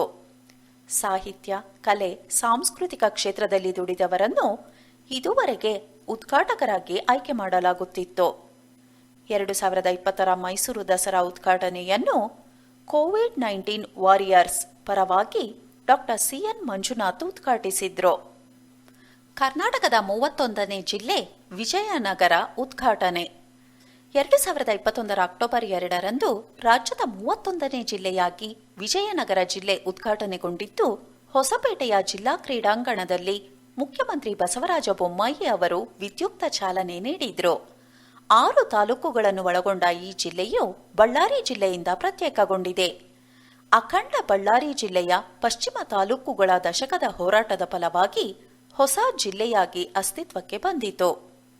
ನೂತನ 31ನೇ ಜಿಲ್ಲೆಯಾಗಿ ವಿಜಯನಗರವು ರಚನೆಯಾಗಲು 2020ರ ನವೆಂಬರ್ 27ರಂದು ಅಂದಿನ ಮುಖ್ಯಮಂತ್ರಿ ಬಿಎಸ್ ಯಡಿಯೂರಪ್ಪ ಅವರ ಅಧ್ಯಕ್ಷತೆಯಲ್ಲಿ ನಡೆದ ರಾಜ್ಯ ಸಚಿವ ಸಂಪುಟ ಸಭೆಯಲ್ಲಿ ಬಳ್ಳಾರಿ ಜಿಲ್ಲೆಯನ್ನು ವಿಭಜಿಸಿ 6 ತಾಲೂಕುಗಳನ್ನು ಒಳಗೊಂಡ ವಿಜಯನಗರ ಜಿಲ್ಲೆಯನ್ನು ರಚನೆ ಮಾಡಲು ವಿದ್ಯುಕ್ತವಾಗಿ ಅನುಮೋದನೆ ನೀಡಲಾಗಿತ್ತು.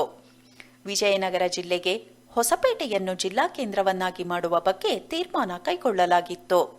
ವಿಜಯನಗರ ಜಿಲ್ಲೆ ವ್ಯಾಪ್ತಿಗೆ ಹೊಸಪೇಟೆ, ಹರಪ್ಪನಹಳ್ಳಿ, ಹೂವಿನಹಡಗಲಿ, ಹಗರಿಬೊಮ್ಮನಹಳ್ಳಿ, ಕೊಟ್ಟೂರು, ಕೂಡ್ಲಿಗಿ ಸೇರಿದಂತೆ 6 ತಾಲೂಕುಗಳಿವೆ. ವಿಜಯನಗರ ಜಿಲ್ಲೆಯ ಕೇಂದ್ರ ಕಾರ್ಯಸ್ಥಾನವು ಹೊಸಪೇಟೆಯಾಗಿದೆ. ವಿಜಯನಗರ ಜಿಲ್ಲೆಯ ಪೂರ್ವಕ್ಕೆ ಬಳ್ಳಾರಿ ಮತ್ತು ಚಿತ್ರದುರ್ಗ, ಉತ್ತರಕ್ಕೆ ಕೊಪ್ಪಳ, ಪಶ್ಚಿಮಕ್ಕೆ ಗದಗ ಮತ್ತು ಹಾವೇರಿ ಹಾಗೂ ದಕ್ಷಿಣಕ್ಕೆ ದಾವಣಗೆರೆ ಜಿಲ್ಲೆಯ ದಾವಣಗೆರೆ ಮತ್ತು ಹರಿಹರ ತಾಲೂಕುಗಳು ಸರಹದ್ದುಗಳಾಗಿವೆ. ಬಳ್ಳಾರಿ, ಸಿರಗುಪ್ಪ, ಕುರಗೋಡು, ಕಂಪ್ಲಿ ಮತ್ತು ಸಂಡೂರು ತಾಲೂಕುಗಳು ಸೇರಿದಂತೆ 5 ತಾಲೂಕುಗಳು ಬಳ್ಳಾರಿ ಜಿಲ್ಲೆಯಲ್ಲಿದ್ದು, ಬಳ್ಳಾರಿ ಜಿಲ್ಲಾ ಕೇಂದ್ರ ಸ್ಥಾನವಾಗಿದೆ. ಬಳ್ಳಾರಿಯ ಪೂರ್ವಕ್ಕೆ ಆಂಧ್ರಪ್ರದೇಶ, ಪಶ್ಚಿಮಕ್ಕೆ ನೂತನವಾಗಿ ರಚಿತವಾದ ವಿಜಯನಗರ ಜಿಲ್ಲೆ, ಉತ್ತರಕ್ಕೆ ರಾಯಚೂರು ಜಿಲ್ಲೆ ಹಾಗೂ ದಕ್ಷಿಣಕ್ಕೆ ಆಂಧ್ರಪ್ರದೇಶ ರಾಜ್ಯವಿದೆ. ಪ್ರಾದೇಶಿಕ ಸಮತೋಲನ ಯೋಜನೆ. ಕರ್ನಾಟಕ ಸರ್ಕಾರ ಕರ್ನಾಟಕ ರಾಜ್ಯದ ಹಿಂದುಳಿದ ತಾಲೂಕುಗಳ ಅಭಿವೃದ್ಧಿಗೆ ಡಾ. ಡಿ.ಎಂ. ನಂಜುಂಡಪ್ಪ ವರದಿಯ ಶಿಫಾರಸಿನಂತೆ ಜಾರಿಯಲ್ಲಿರುವ ವಿಶೇಷ ಅಭಿವೃದ್ಧಿ ಯೋಜನೆಯನ್ನು ಬದಲಿಸಿ ಥಿಂಕ್ ಟ್ಯಾಂಕ್ ಸಂಸ್ಥೆಯಾದ ನೀತಿ ಆಯೋಗ ಸೂಚಿಸಿರುವ 49 ಸೂಚಕಗಳನ್ನು ಅಳವಡಿಸಿಕೊಂಡು ಪ್ರಾದೇಶಿಕ ಸಮತೋಲನ ಯೋಜನೆ ಅನುಷ್ಠಾನಕ್ಕೆ ತರಲು ಕರ್ನಾಟಕ ಸರ್ಕಾರ ನಿರ್ಧಾರ ಕೈಗೊಂಡಿದೆ. ಡಿಎಂ ನಂಜುಂಡಪ್ಪ ವರದಿಯ ಪ್ರಕಾರ ರಾಜ್ಯದ 114 ತಾಲೂಕುಗಳು ಹಿಂದುಳಿದ ತಾಲೂಕುಗಳಾಗಿದ್ದು, ತಾಲೂಕುಗಳ ಪುನರ್ರಚನೆ ನಂತರ ಇದರಲ್ಲಿ ಹೊಸ 39 ತಾಲೂಕುಗಳು ಹಿಂದುಳಿದ ತಾಲೂಕುಗಳ ಪಟ್ಟಿಗೆ ಸೇರ್ಪಡೆಯಾಗಿ ರಾಜ್ಯದ ಒಟ್ಟು 153 ತಾಲೂಕುಗಳು ಹಿಂದುಳಿದ ತಾಲೂಕುಗಳಾಗಿದ್ದವು. ನೀತಿ ಆಯೋಗದ 49 ಸೂಚಕಗಳಿಗೆ ಅನುಗುಣವಾಗಿ 2022-23 ಆರ್ಥಿಕ ವರ್ಷದಿಂದ 3,000 ಕೋಟಿ ರೂಪಾಯಿ ಅನುದಾನವನ್ನು 5 ವಲಯಗಳಿಗೆ ಆದ್ಯತೆ ನೀಡಿ ವೆಚ್ಚ ಮಾಡಲು ನಿರ್ಧರಿಸಿದೆ. 2021 ಸೆಪ್ಟೆಂಬರ್ 17ರಂದು ಕಲ್ಯಾಣ ಕರ್ನಾಟಕದ ಕೇಂದ್ರ ಕಚೇರಿಯಾಗಿ ಕಲಬುರಗಿಯಲ್ಲಿ ನಡೆದ ಕಲ್ಯಾಣ ಕರ್ನಾಟಕ ಉತ್ಸವದಲ್ಲಿ ರಾಜ್ಯದ ಮುಖ್ಯಮಂತ್ರಿ ಬಸವರಾಜ ಬೊಮ್ಮಾಯಿ ಅವರು ನೀತಿ ಆಯೋಗ, ವಿಶ್ವಸಂಸ್ಥೆಯ ವರದಿ, ಮಾನವ ಅಭಿವೃದ್ಧಿ ಸೂಚ್ಯಂಕವನ್ನು ಆಧಾರವಾಗಿಟ್ಟುಕೊಂಡು ಈ ವರದಿಯನ್ನು ಪರಿಷ್ಕರಿಸಲಾಗುವುದು ಎಂದಿದ್ದರು. ಪಂಚಾಯಿತಿ ಮೀಸಲಾತಿ ತಿದ್ದುಪಡಿ ವಿಧೇಯಕ ಅಂಗೀಕಾರ.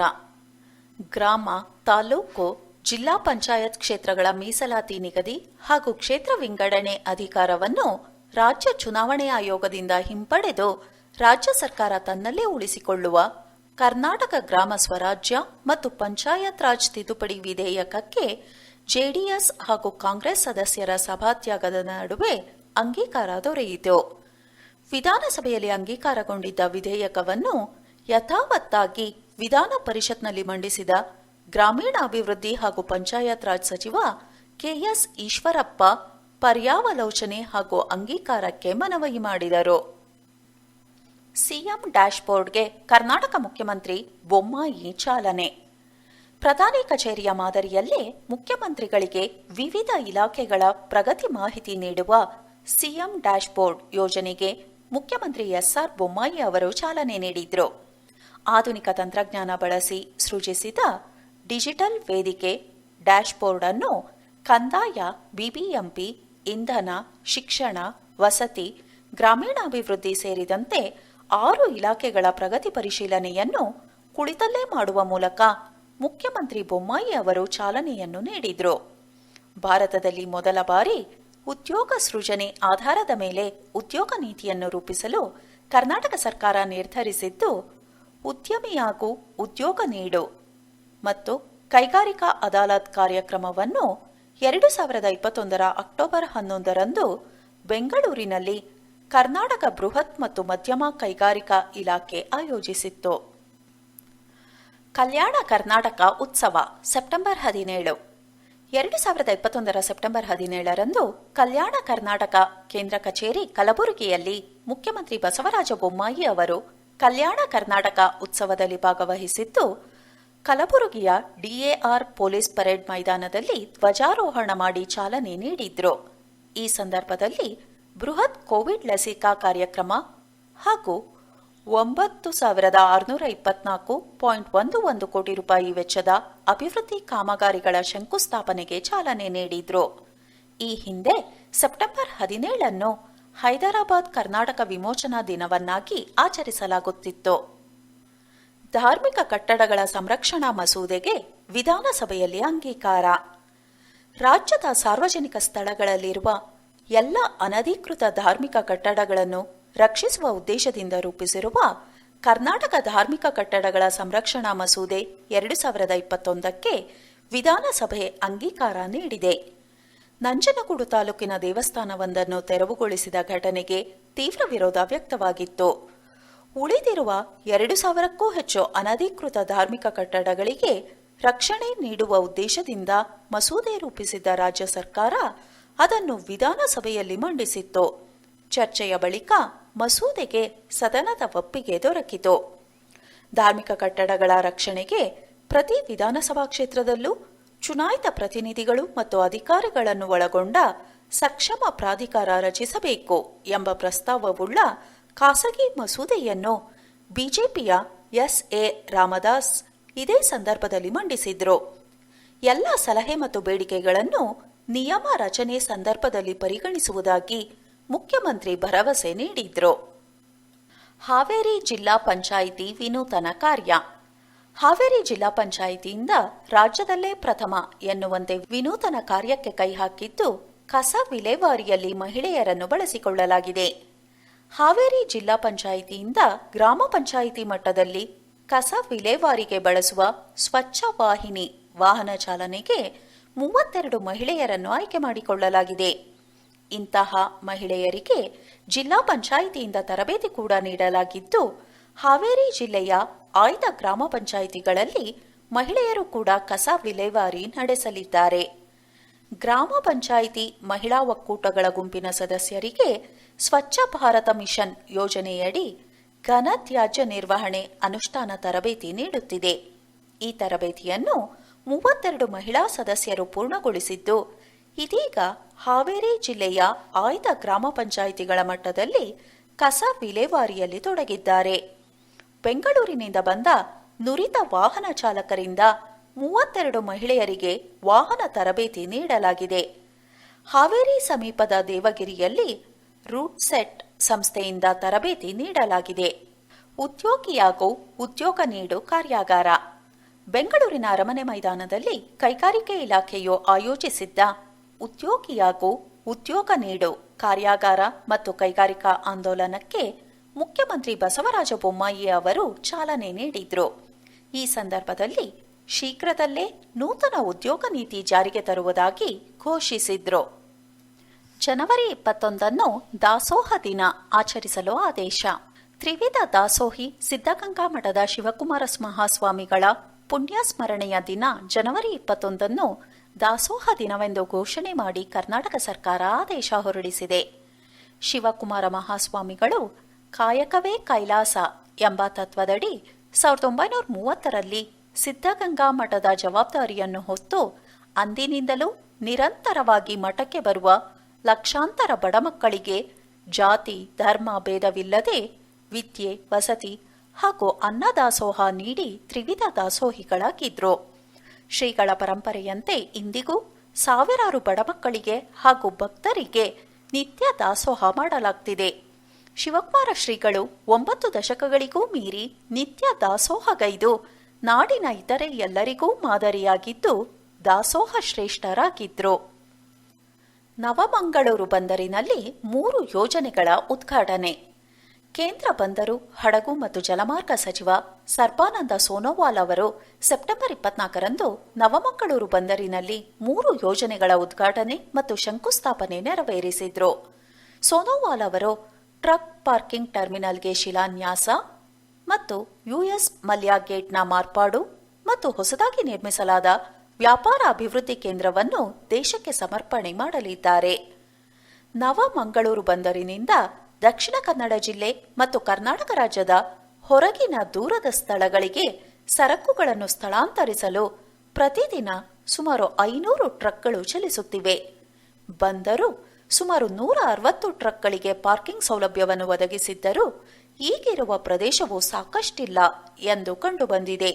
ಹೀಗಾಗಿ ಟ್ರಕ್ ಟರ್ಮಿನಲ್ಗೆ 2022-23ರಲ್ಲಿ ಕಾಂಕ್ರೀಟ್ ಪಾದಚಾರಿ ಮಾರ್ಗ, ಗೇಟ್ ಹೌಸ್, ರೆಸ್ಟೋರೆಂಟ್ ಮತ್ತು ಡಾರ್ಮಿಟರಿಯನ್ನು ಒದಗಿಸಲಾಗುವುದು ಎಂದು ಸಚಿವಾಲಯ ಹೇಳಿದೆ. ರೈಲು ನಿಲ್ದಾಣದಲ್ಲಿ ರೈಲ್ ಆರ್ಕೇಡ್. ಬೆಂಗಳೂರು ನಗರದ ಕ್ರಾಂತಿವೀರ ಸಂಗೊಳ್ಳಿ ರಾಯಣ್ಣ ರೈಲು ನಿಲ್ದಾಣದಲ್ಲಿ ರೈಲ್ ಆರ್ಕೇಡ್ ಅನ್ನು ಅಭಿವೃದ್ಧಿಪಡಿಸಲು ರೈಲ್ವೆಯು ಟೆಂಡರ್ ಕರೆದಿದೆ. ರೈಲ್ವೆ ಆರ್ಕೇಡ್ನಲ್ಲಿ ವಾಣಿಜ್ಯ ಸಂಕೀರ್ಣ ಮತ್ತು ರೆಸ್ಟೋರೆಂಟ್ಗಳು ಇರಲಿವೆ. ರೈಲು ಪ್ರಯಾಣಿಕರು ಮತ್ತು ನಗರವಾಸಿಗಳು ರೈಲ್ವೆ ಆರ್ಕೇಡ್ ಅನ್ನು ಬಳಸಬಹುದು. ರೈಲ್ವೆಯ ನಿಲ್ದಾಣ ಅಭಿವೃದ್ಧಿ ಕಾರ್ಯಕ್ರಮದಲ್ಲಿ ಈ ರೈಲ್ ಆರ್ಕೇಡ್ ಅಭಿವೃದ್ಧಿಪಡಿಸಲಾಗುತ್ತದೆ. ಈ ಕಾರ್ಯಕ್ರಮದ ಅಡಿ ರೈಲು ನಿಲ್ದಾಣಗಳನ್ನು ಮಿನಿ ಸಿಟಿಗಳಾಗಿ ಅಭಿವೃದ್ಧಿಪಡಿಸಲಾಗುತ್ತದೆ. ಇದರಲ್ಲಿ ವಸತಿ ಪ್ರದೇಶ, ಮಾರುಕಟ್ಟೆ, ಗೇಮ್ ಸೆಂಟರ್ಗಳು, ಲಾಡ್ಜಿಂಗ್ ಮತ್ತು ಬೋರ್ಡಿಂಗ್ ವ್ಯವಸ್ಥೆಯನ್ನು ಮಾಡಲಾಗುತ್ತದೆ. ಭಾರತೀಯ ರೈಲ್ವೆ ನಿಲ್ದಾಣ ಅಭಿವೃದ್ಧಿ ನಿಗಮವು ಈ ಅಭಿವೃದ್ಧಿ ಕಾರ್ಯಕ್ರಮದ ಮೇಲ್ವಿಚಾರಣೆ ನಡೆಸಲಿದೆ. ಈ ಸಂಸ್ಥೆಯೇ ಈಗ ಸಂಗೊಳ್ಳಿ ರಾಯಣ್ಣ ನಿಲ್ದಾಣ ಅಭಿವೃದ್ಧಿಗಾಗಿ ಟೆಂಡರ್ ಕರೆದಿದೆ. ತಾರಸಿ ಸೌರ ವಿದ್ಯುತ್ ಉತ್ಪಾದನೆಗೆ ಚಾಲನೆ. ಬೆಂಗಳೂರಿನ ಬ್ರಿಗೇಡ್ ಗೇಟ್ವೇ ವಸತಿ ಸಮುಚ್ಚಯದ ತಾರಸಿ ಮೇಲೆ ಅಳವಡಿಸಿರುವ 354 ಕಿಲೋವ್ಯಾಟ್ ಸಾಮರ್ಥ್ಯದ ಸೌರ ವಿದ್ಯುತ್ ಉತ್ಪಾದನಾ ಘಟಕಕ್ಕೆ ಚಾಲನೆ ನೀಡಲಾಗಿದೆ. ಈ ಸಂಸ್ಥೆಯು ಸ್ವಯಂ ಸೌರ ವಿದ್ಯುತ್ ಉತ್ಪಾದನಾ ವ್ಯವಸ್ಥೆಯನ್ನು ಅಳವಡಿಸಿಕೊಂಡಿದೆ. ಜಿಐ ಟ್ಯಾಗ್ ಉತ್ಪನ್ನಗಳನ್ನು ಮನೆ ಬಾಗಿಲಿಗೆ ತಲುಪಿಸಲಿರುವ ಅಂಚೆ ಇಲಾಖೆ. ಭೌಗೋಳಿಕ ಮನ್ನಣೆ ಜಿಯೋಗ್ರಾಫಿಕಲ್ ಇಂಡಿಕೇಶನ್ ಪಡೆದ ಕರ್ನಾಟಕ ರಾಜ್ಯದ ಹಲವು ಉತ್ಪನ್ನಗಳನ್ನು ಗ್ರಾಹಕರ ಮನೆ ಬಾಗಿಲಿಗೆ ತಲುಪಿಸಲು ಅಂಚೆ ಇಲಾಖೆಯು ನಿರ್ಧಾರ ಕೈಗೊಂಡಿದೆ.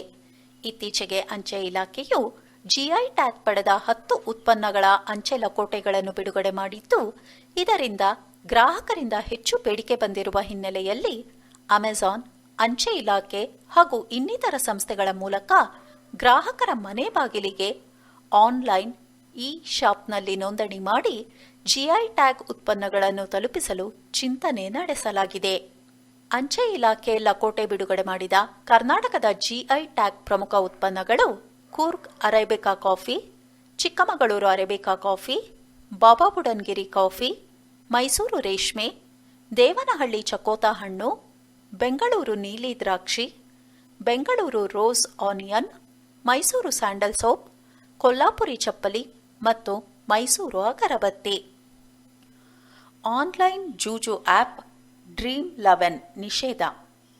ದೇಶದ ಅತ್ಯಂತ ಜನಪ್ರಿಯ ಆನ್ಲೈನ್ ಗೇಮಿಂಗ್ ಆಪ್ ಡ್ರೀಮ್11 ತಕ್ಷಣದಿಂದ ಜಾರಿಗೆ ಬರುವಂತೆ ಕರ್ನಾಟಕದಲ್ಲಿ ತನ್ನ ಸೇವೆ ಸ್ಥಗಿತಗೊಳಿಸಿರುವುದಾಗಿ ಪ್ರಕಟಿಸಲಾಗಿದೆ.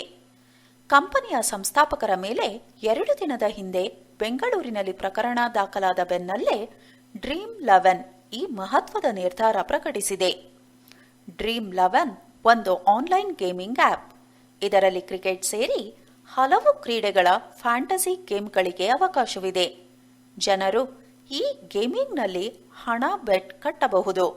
ಕರ್ನಾಟಕದಲ್ಲಿ ಆನ್ಲೈನ್ ಗೇಮ್ಸ್ ನಿಷೇಧಿಸಿದ ಬೆನ್ನಲ್ಲೇ ಇದರ ವಿರುದ್ಧ ಕೇಸ್ ದಾಖಲಿಸಿ 3 ಜನರನ್ನು ಬಂಧಿಸಲಾಗಿತ್ತು. ಬೆಂಗಳೂರಿನಲ್ಲಿ ಮೊದಲ ಎಲೆಕ್ಟ್ರಿಕ್ ಬಸ್ 2021 ಸೆಪ್ಟೆಂಬರ್ 30ರಂದು ಮೊದಲ ಹಂತದಲ್ಲಿ ಬೆಂಗಳೂರಿನಲ್ಲಿ ಮೊದಲ ಇ ಬಸ್ ಅಂದರೆ ಎಲೆಕ್ಟ್ರಿಕ್ ಬಸ್ಗೆ ಚಾಲನೆ ನೀಡಲಾಯಿತು. ಸ್ಮಾರ್ಟ್ ಸಿಟಿ ಯೋಜನೆಯಡಿಯಲ್ಲಿ 90 ಬಸ್ಗಳನ್ನು ಗುತ್ತಿಗೆ ಪಡೆಯಲು 2021 ಫೆಬ್ರವರಿಯಲ್ಲಿ ಎಲ್ಟಿಟಿಸಿ ಜೆಬಿಎಂ ಕಂಪನಿಗೆ ಕಾರ್ಯಾದೇಶ ನೀಡಲಾಗಿತ್ತು. ಗುತ್ತಿಗೆ ಆಧಾರದಲ್ಲಿ 12 ವರ್ಷಗಳ ಅವಧಿಗೆ ಬಸ್ಗಳನ್ನು ಪಡೆಯಲಾಗುತ್ತಿದೆ. 30ರಿಂದ 35 ಸೀಟುಗಳನ್ನು ಹೊಂದಿರುವ 9 ಮೀಟರ್ ಉದ್ದದ ಈ ಬಸ್ ಪ್ರತಿ ಕಿಲೋಮೀಟರ್ಗೆ 51 ರೂಪಾಯಿ ದರದಲ್ಲಿ ಪಡೆಯಲಾಗುತ್ತಿದೆ. ಪಿಲಿಕುಳದಲ್ಲಿ ಕೆಂಚಳಿಲು ಸಂತಾನಾಭಿವೃದ್ಧಿ ಕೇಂದ್ರ.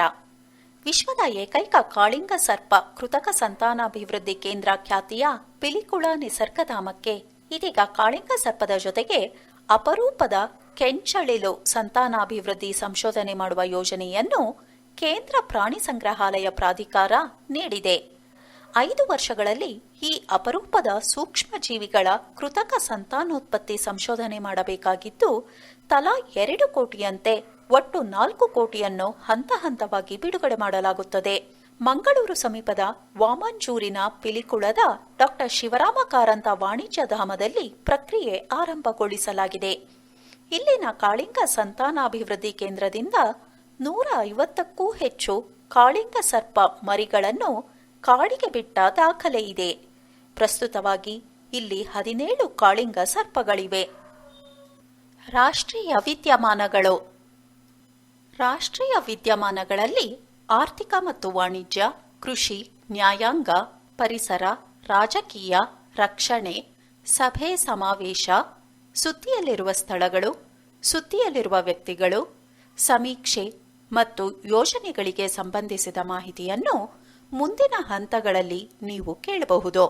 ರಾಷ್ಟ್ರೀಯ ವಿದ್ಯಮಾನಗಳಿಗೆ ಸಂಬಂಧಿಸಿದ ಉಳಿದ ಮಾಹಿತಿಯನ್ನು ಇದೇ ಹಂತದಲ್ಲಿ ತಿಳಿಸಿಕೊಡಲಾಗಿದೆ.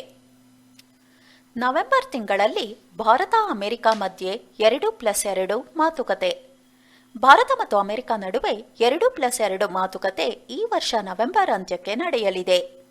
2020ರ 2+2 ಸಭೆ ದೆಹಲಿಯಲ್ಲಿ ನಡೆದಿತ್ತು. ಮುಂದಿನ ಸಭೆ ಅಮೆರಿಕದಲ್ಲಿ ಆಯೋಜಿಸಲಾಗಿದೆ. ವಿದೇಶಾಂಗ ವ್ಯವಹಾರಗಳ ಸಚಿವ ಎಸ್ ಜೈಶಂಕರ್ ಮತ್ತು ರಕ್ಷಣಾ ಸಚಿವ ರಾಜನಾಥ್ ಸಿಂಗ್ ಅವರಿಗೆ ಅಮೆರಿಕದ ವಿದೇಶಾಂಗ ಕಾರ್ಯದರ್ಶಿ ಬ್ಲಿಂಕನ್ ಮತ್ತು ರಕ್ಷಣಾ ಕಾರ್ಯದರ್ಶಿ ಲಾಯ್ಡ್ ಆಸ್ಟಿನ್ ಅವರು ಬೈಡನ್ ಆಡಳಿತದ ಮೊದಲ ಭಾರತ-ಯುಎಸ್ 2+2 ಸಭೆಗೆ ಆತಿಥ್ಯ ನೀಡಲಿದ್ದಾರೆ. ಆಫ್ಘಾನಿಸ್ತಾನದ ಪರಿಸ್ಥಿತಿ, ಸ್ಥಳೀಯ ಮತ್ತು ಬಹುಹಂತದ ವಿಷಯಗಳು, ವಿಶ್ವಸಂಸ್ಥೆ ಮತ್ತು ಮುಂಬರುವ ಚತುರ್ಭುಜೀಯ ಶೃಂಗಸಭೆಗಳ ಕುರಿತು ನಾಯಕರು ವಿಸ್ತಾರವಾಗಿ ಚರ್ಚೆ ನಡೆಸಲಿದ್ದಾರೆ. ಹವಾಮಾನ ಬದಲಾವಣೆಯ ಕುರಿತು ಯುಎಸ್ ವಿಶೇಷ ಪ್ರತಿನಿಧಿ ಜಾನ್ ಕೆರ್ರಿ ಕೂಡ ಶೀಘ್ರದಲ್ಲೇ ಭಾರತಕ್ಕೆ ಭೇಟಿ ನೀಡಲಿದ್ದಾರೆ ಎಂದು ಹರ್ಷವರ್ಧನ ಶೃಂಗ್ಲಾ ತಿಳಿಸಿದ್ದಾರೆ. ಅಸ್ಸಾಂ ಮಿಜೋರಾಂ ಗಡಿ ವಿವಾದ.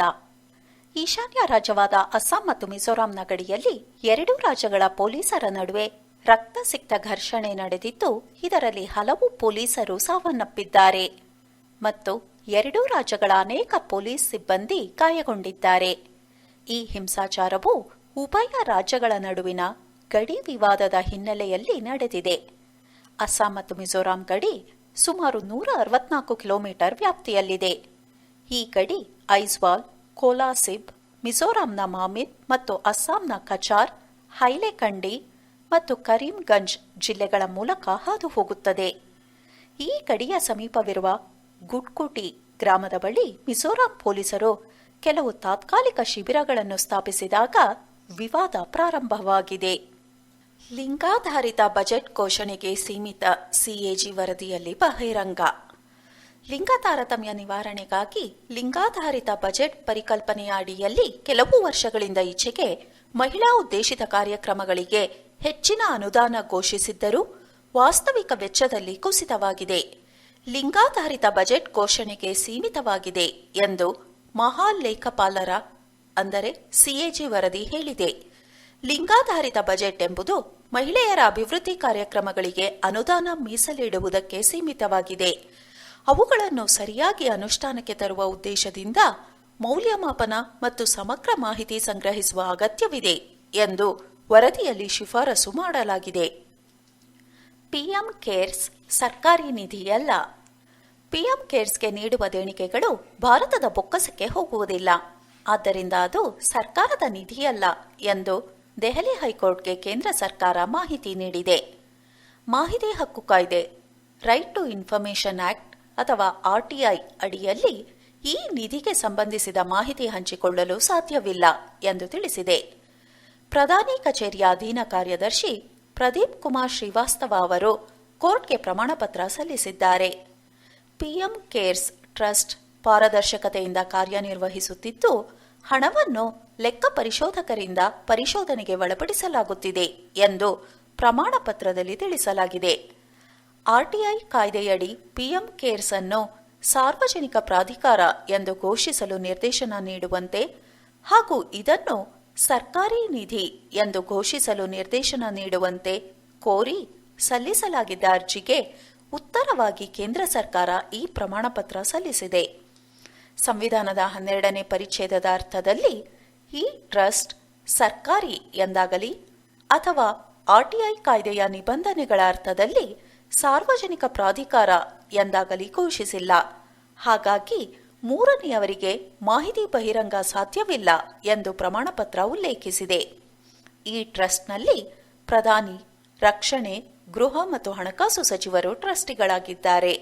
ಈ ಟ್ರಸ್ಟ್ ಸ್ಥಾಪನೆಯಾದ ಬಳಿಕ ಇದು ಭಾರತ ಸರ್ಕಾರ ನಿರ್ವಹಿಸುವ ಟ್ರಸ್ಟ್ ಎಂದು ಹೇಳಲಾಗಿತ್ತು ಎಂದು ಅರ್ಜಿಯಲ್ಲಿ ಆರೋಪಿಸಲಾಗಿದೆ. ಪಿಎಂ ಕೇರ್ಸ್ ನಿಧಿಯು ಭಾರತ ಸರ್ಕಾರದ ನಿಧಿಯಲ್ಲ ಎಂಬುದನ್ನು ಪ್ರಕಟಿಸುವಂತೆ ಕೇಂದ್ರಕ್ಕೆ ಸೂಚಿಸಬೇಕು ಎಂದು ಅರ್ಜಿದಾರರು ಕೋರಿದ್ದಾರೆ. ಭಾರತದ ಪ್ರಧಾನಿ ಎಂಬ ಹೆಸರು ಅಥವಾ ಪ್ರಧಾನಮಂತ್ರಿ ಎಂಬುದರ ಸಂಕ್ಷಿಪ್ತಾಕ್ಷರ ಪಿಎಂ ಎಂಬುದನ್ನು ಬಳಸದಂತೆಯೂ ಸೂಚನೆ ನೀಡಲು ಅವರು ವಿನಂತಿಸಿದ್ದಾರೆ. ಡಿಜಿ ಸಾಕ್ಷಂ ಉಪಕ್ರಮಕ್ಕೆ ಚಾಲನೆ. ಮೈಕ್ರೋಸಾಫ್ಟ್ ಇಂಡಿಯಾ ಮತ್ತು ಕೇಂದ್ರ ಕಾರ್ಮಿಕ ಮತ್ತು ಉದ್ಯೋಗ ಸಚಿವಾಲಯ ಜಂಟಿಯಾಗಿ ತಂತ್ರಜ್ಞಾನ ಚಾಲಿತ ಯುಗದಲ್ಲಿ ಅಗತ್ಯವಿರುವ ಡಿಜಿಟಲ್ ಕೌಶಲ್ಯಗಳನ್ನು ನೀಡುವ ಮೂಲಕ ಯುವಕರ ಉದ್ಯೋಗಾವಕಾಶಗಳನ್ನು ಹೆಚ್ಚಿಸಲು ನೆರವಾಗುವ ಡಿಜಿಟಲ್ ಕೌಶಲ್ಯ ಕಾರ್ಯಕ್ರಮದ ಡಿಜಿ ಸಾಕ್ಷಂ ಅನ್ನು ಆರಂಭಿಸಿವೆ. ಇದು ಗ್ರಾಮೀಣ ಮತ್ತು ಅರೆ ನಗರ ಪ್ರದೇಶಗಳ ಯುವಕರನ್ನು ಬೆಂಬಲಿಸಲು ಸರ್ಕಾರ ನಡೆಸುತ್ತಿರುವ ಕಾರ್ಯಕ್ರಮಗಳ ವಿಸ್ತರಣೆಯಾಗಿದೆ. ವೇಗದ ಗತಿಯ ತಂತ್ರಜ್ಞಾನ, ಉನ್ನತ ಪದವಿ, ನಿರಂತರ ಕೌಶಲ್ಯ, ಮರುಕೌಶಲ್ಯ ಹಾಗೂ ಹೆಚ್ಚಿನ ಕೌಶಲ್ಯಗಳ ಅಗತ್ಯತೆಯನ್ನು ತಿಳಿಸಲಾಗುವುದು. ಸ್ವಯಂ ಗತಿಯ ಕಲಿಕೆ, ವರ್ಚುವಲ್ ಬೋಧಕರ ನೇತೃತ್ವದ ತರಬೇತಿ, ಬೋಧಕರ ನೇತೃತ್ವದ ತರಬೇತಿ, ಮಾದರಿ ವೃತ್ತಿ ಕೇಂದ್ರಗಳು ಹಾಗೂ ರಾಷ್ಟ್ರೀಯ ವೃತ್ತಿ ಸೇವಾ ಕೇಂದ್ರಗಳಲ್ಲಿ ತರಬೇತಿ ನೀಡಲಾಗುವುದು. ಮೈಕ್ರೋಸಾಫ್ಟ್ ಇಂಡಿಯಾ, ಆಗಾ ಖಾನ್ ಗ್ರಾಮೀಣ ಬೆಂಬಲ ಕಾರ್ಯಕ್ರಮ, ಭಾರತ ಮತ್ತು ಅದರ ಜ್ಞಾನ ಪಾಲುದಾರ ಟಿಎಂಐ ಇ2ಇ ಅಕಾಡೆಮಿಯೊಂದಿಗೆ ಡಿಜಿ ಸಾಕ್ಷಂ ಕಾರ್ಯಕ್ರಮವನ್ನು ಪ್ರಾರಂಭಿಸಲಾಗಿದೆ. ನೀತಿ ಆಯೋಗದ ಇತ್ತೀಚಿನ ಬೆಳವಣಿಗೆಗಳು. ನೀತಿ ಆಯೋಗ ಕೇಂದ್ರ ಸರ್ಕಾರದ ರಾಷ್ಟ್ರೀಯ ನೀತಿಗಳ ಚಿಂತಕರ ಚಾವಡಿ, ಅಮೆಜಾನ್ ವೆಬ್ ಸರ್ವಿಸಸ್ ಹಾಗೂ ಇಂಟೆಲ್ಗಳು ಒಗ್ಗೂಡಿ ಡಿಜಿಟಲ್ ಹೊಸತನ ಶೋಧದ ವೇಗವರ್ಧನೆಯನ್ನು ಆರಂಭಿಸಿವೆ.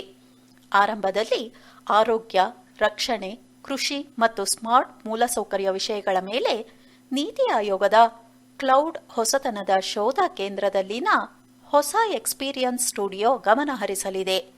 ಈ ಸ್ಟುಡಿಯೋ ಅನ್ನು ನವದೆಹಲಿಯ ನೀತಿ ಆಯೋಗದ ಕೇಂದ್ರ ಕಚೇರಿಯ ಆವರಣದಲ್ಲಿ ಆರಂಭಿಸಲಾಗಿದೆ. ಕ್ಲೌಡ್ ಹೊಸತನದ ಶೋಧವು ಭವಿಷ್ಯದ ತಂತ್ರಜ್ಞಾನಗಳ ಸಾಮರ್ಥ್ಯವನ್ನು ಬಳಸಿಕೊಳ್ಳಲು ಮೂಲಭೂತ ಅಂಶವಾಗಿದೆ.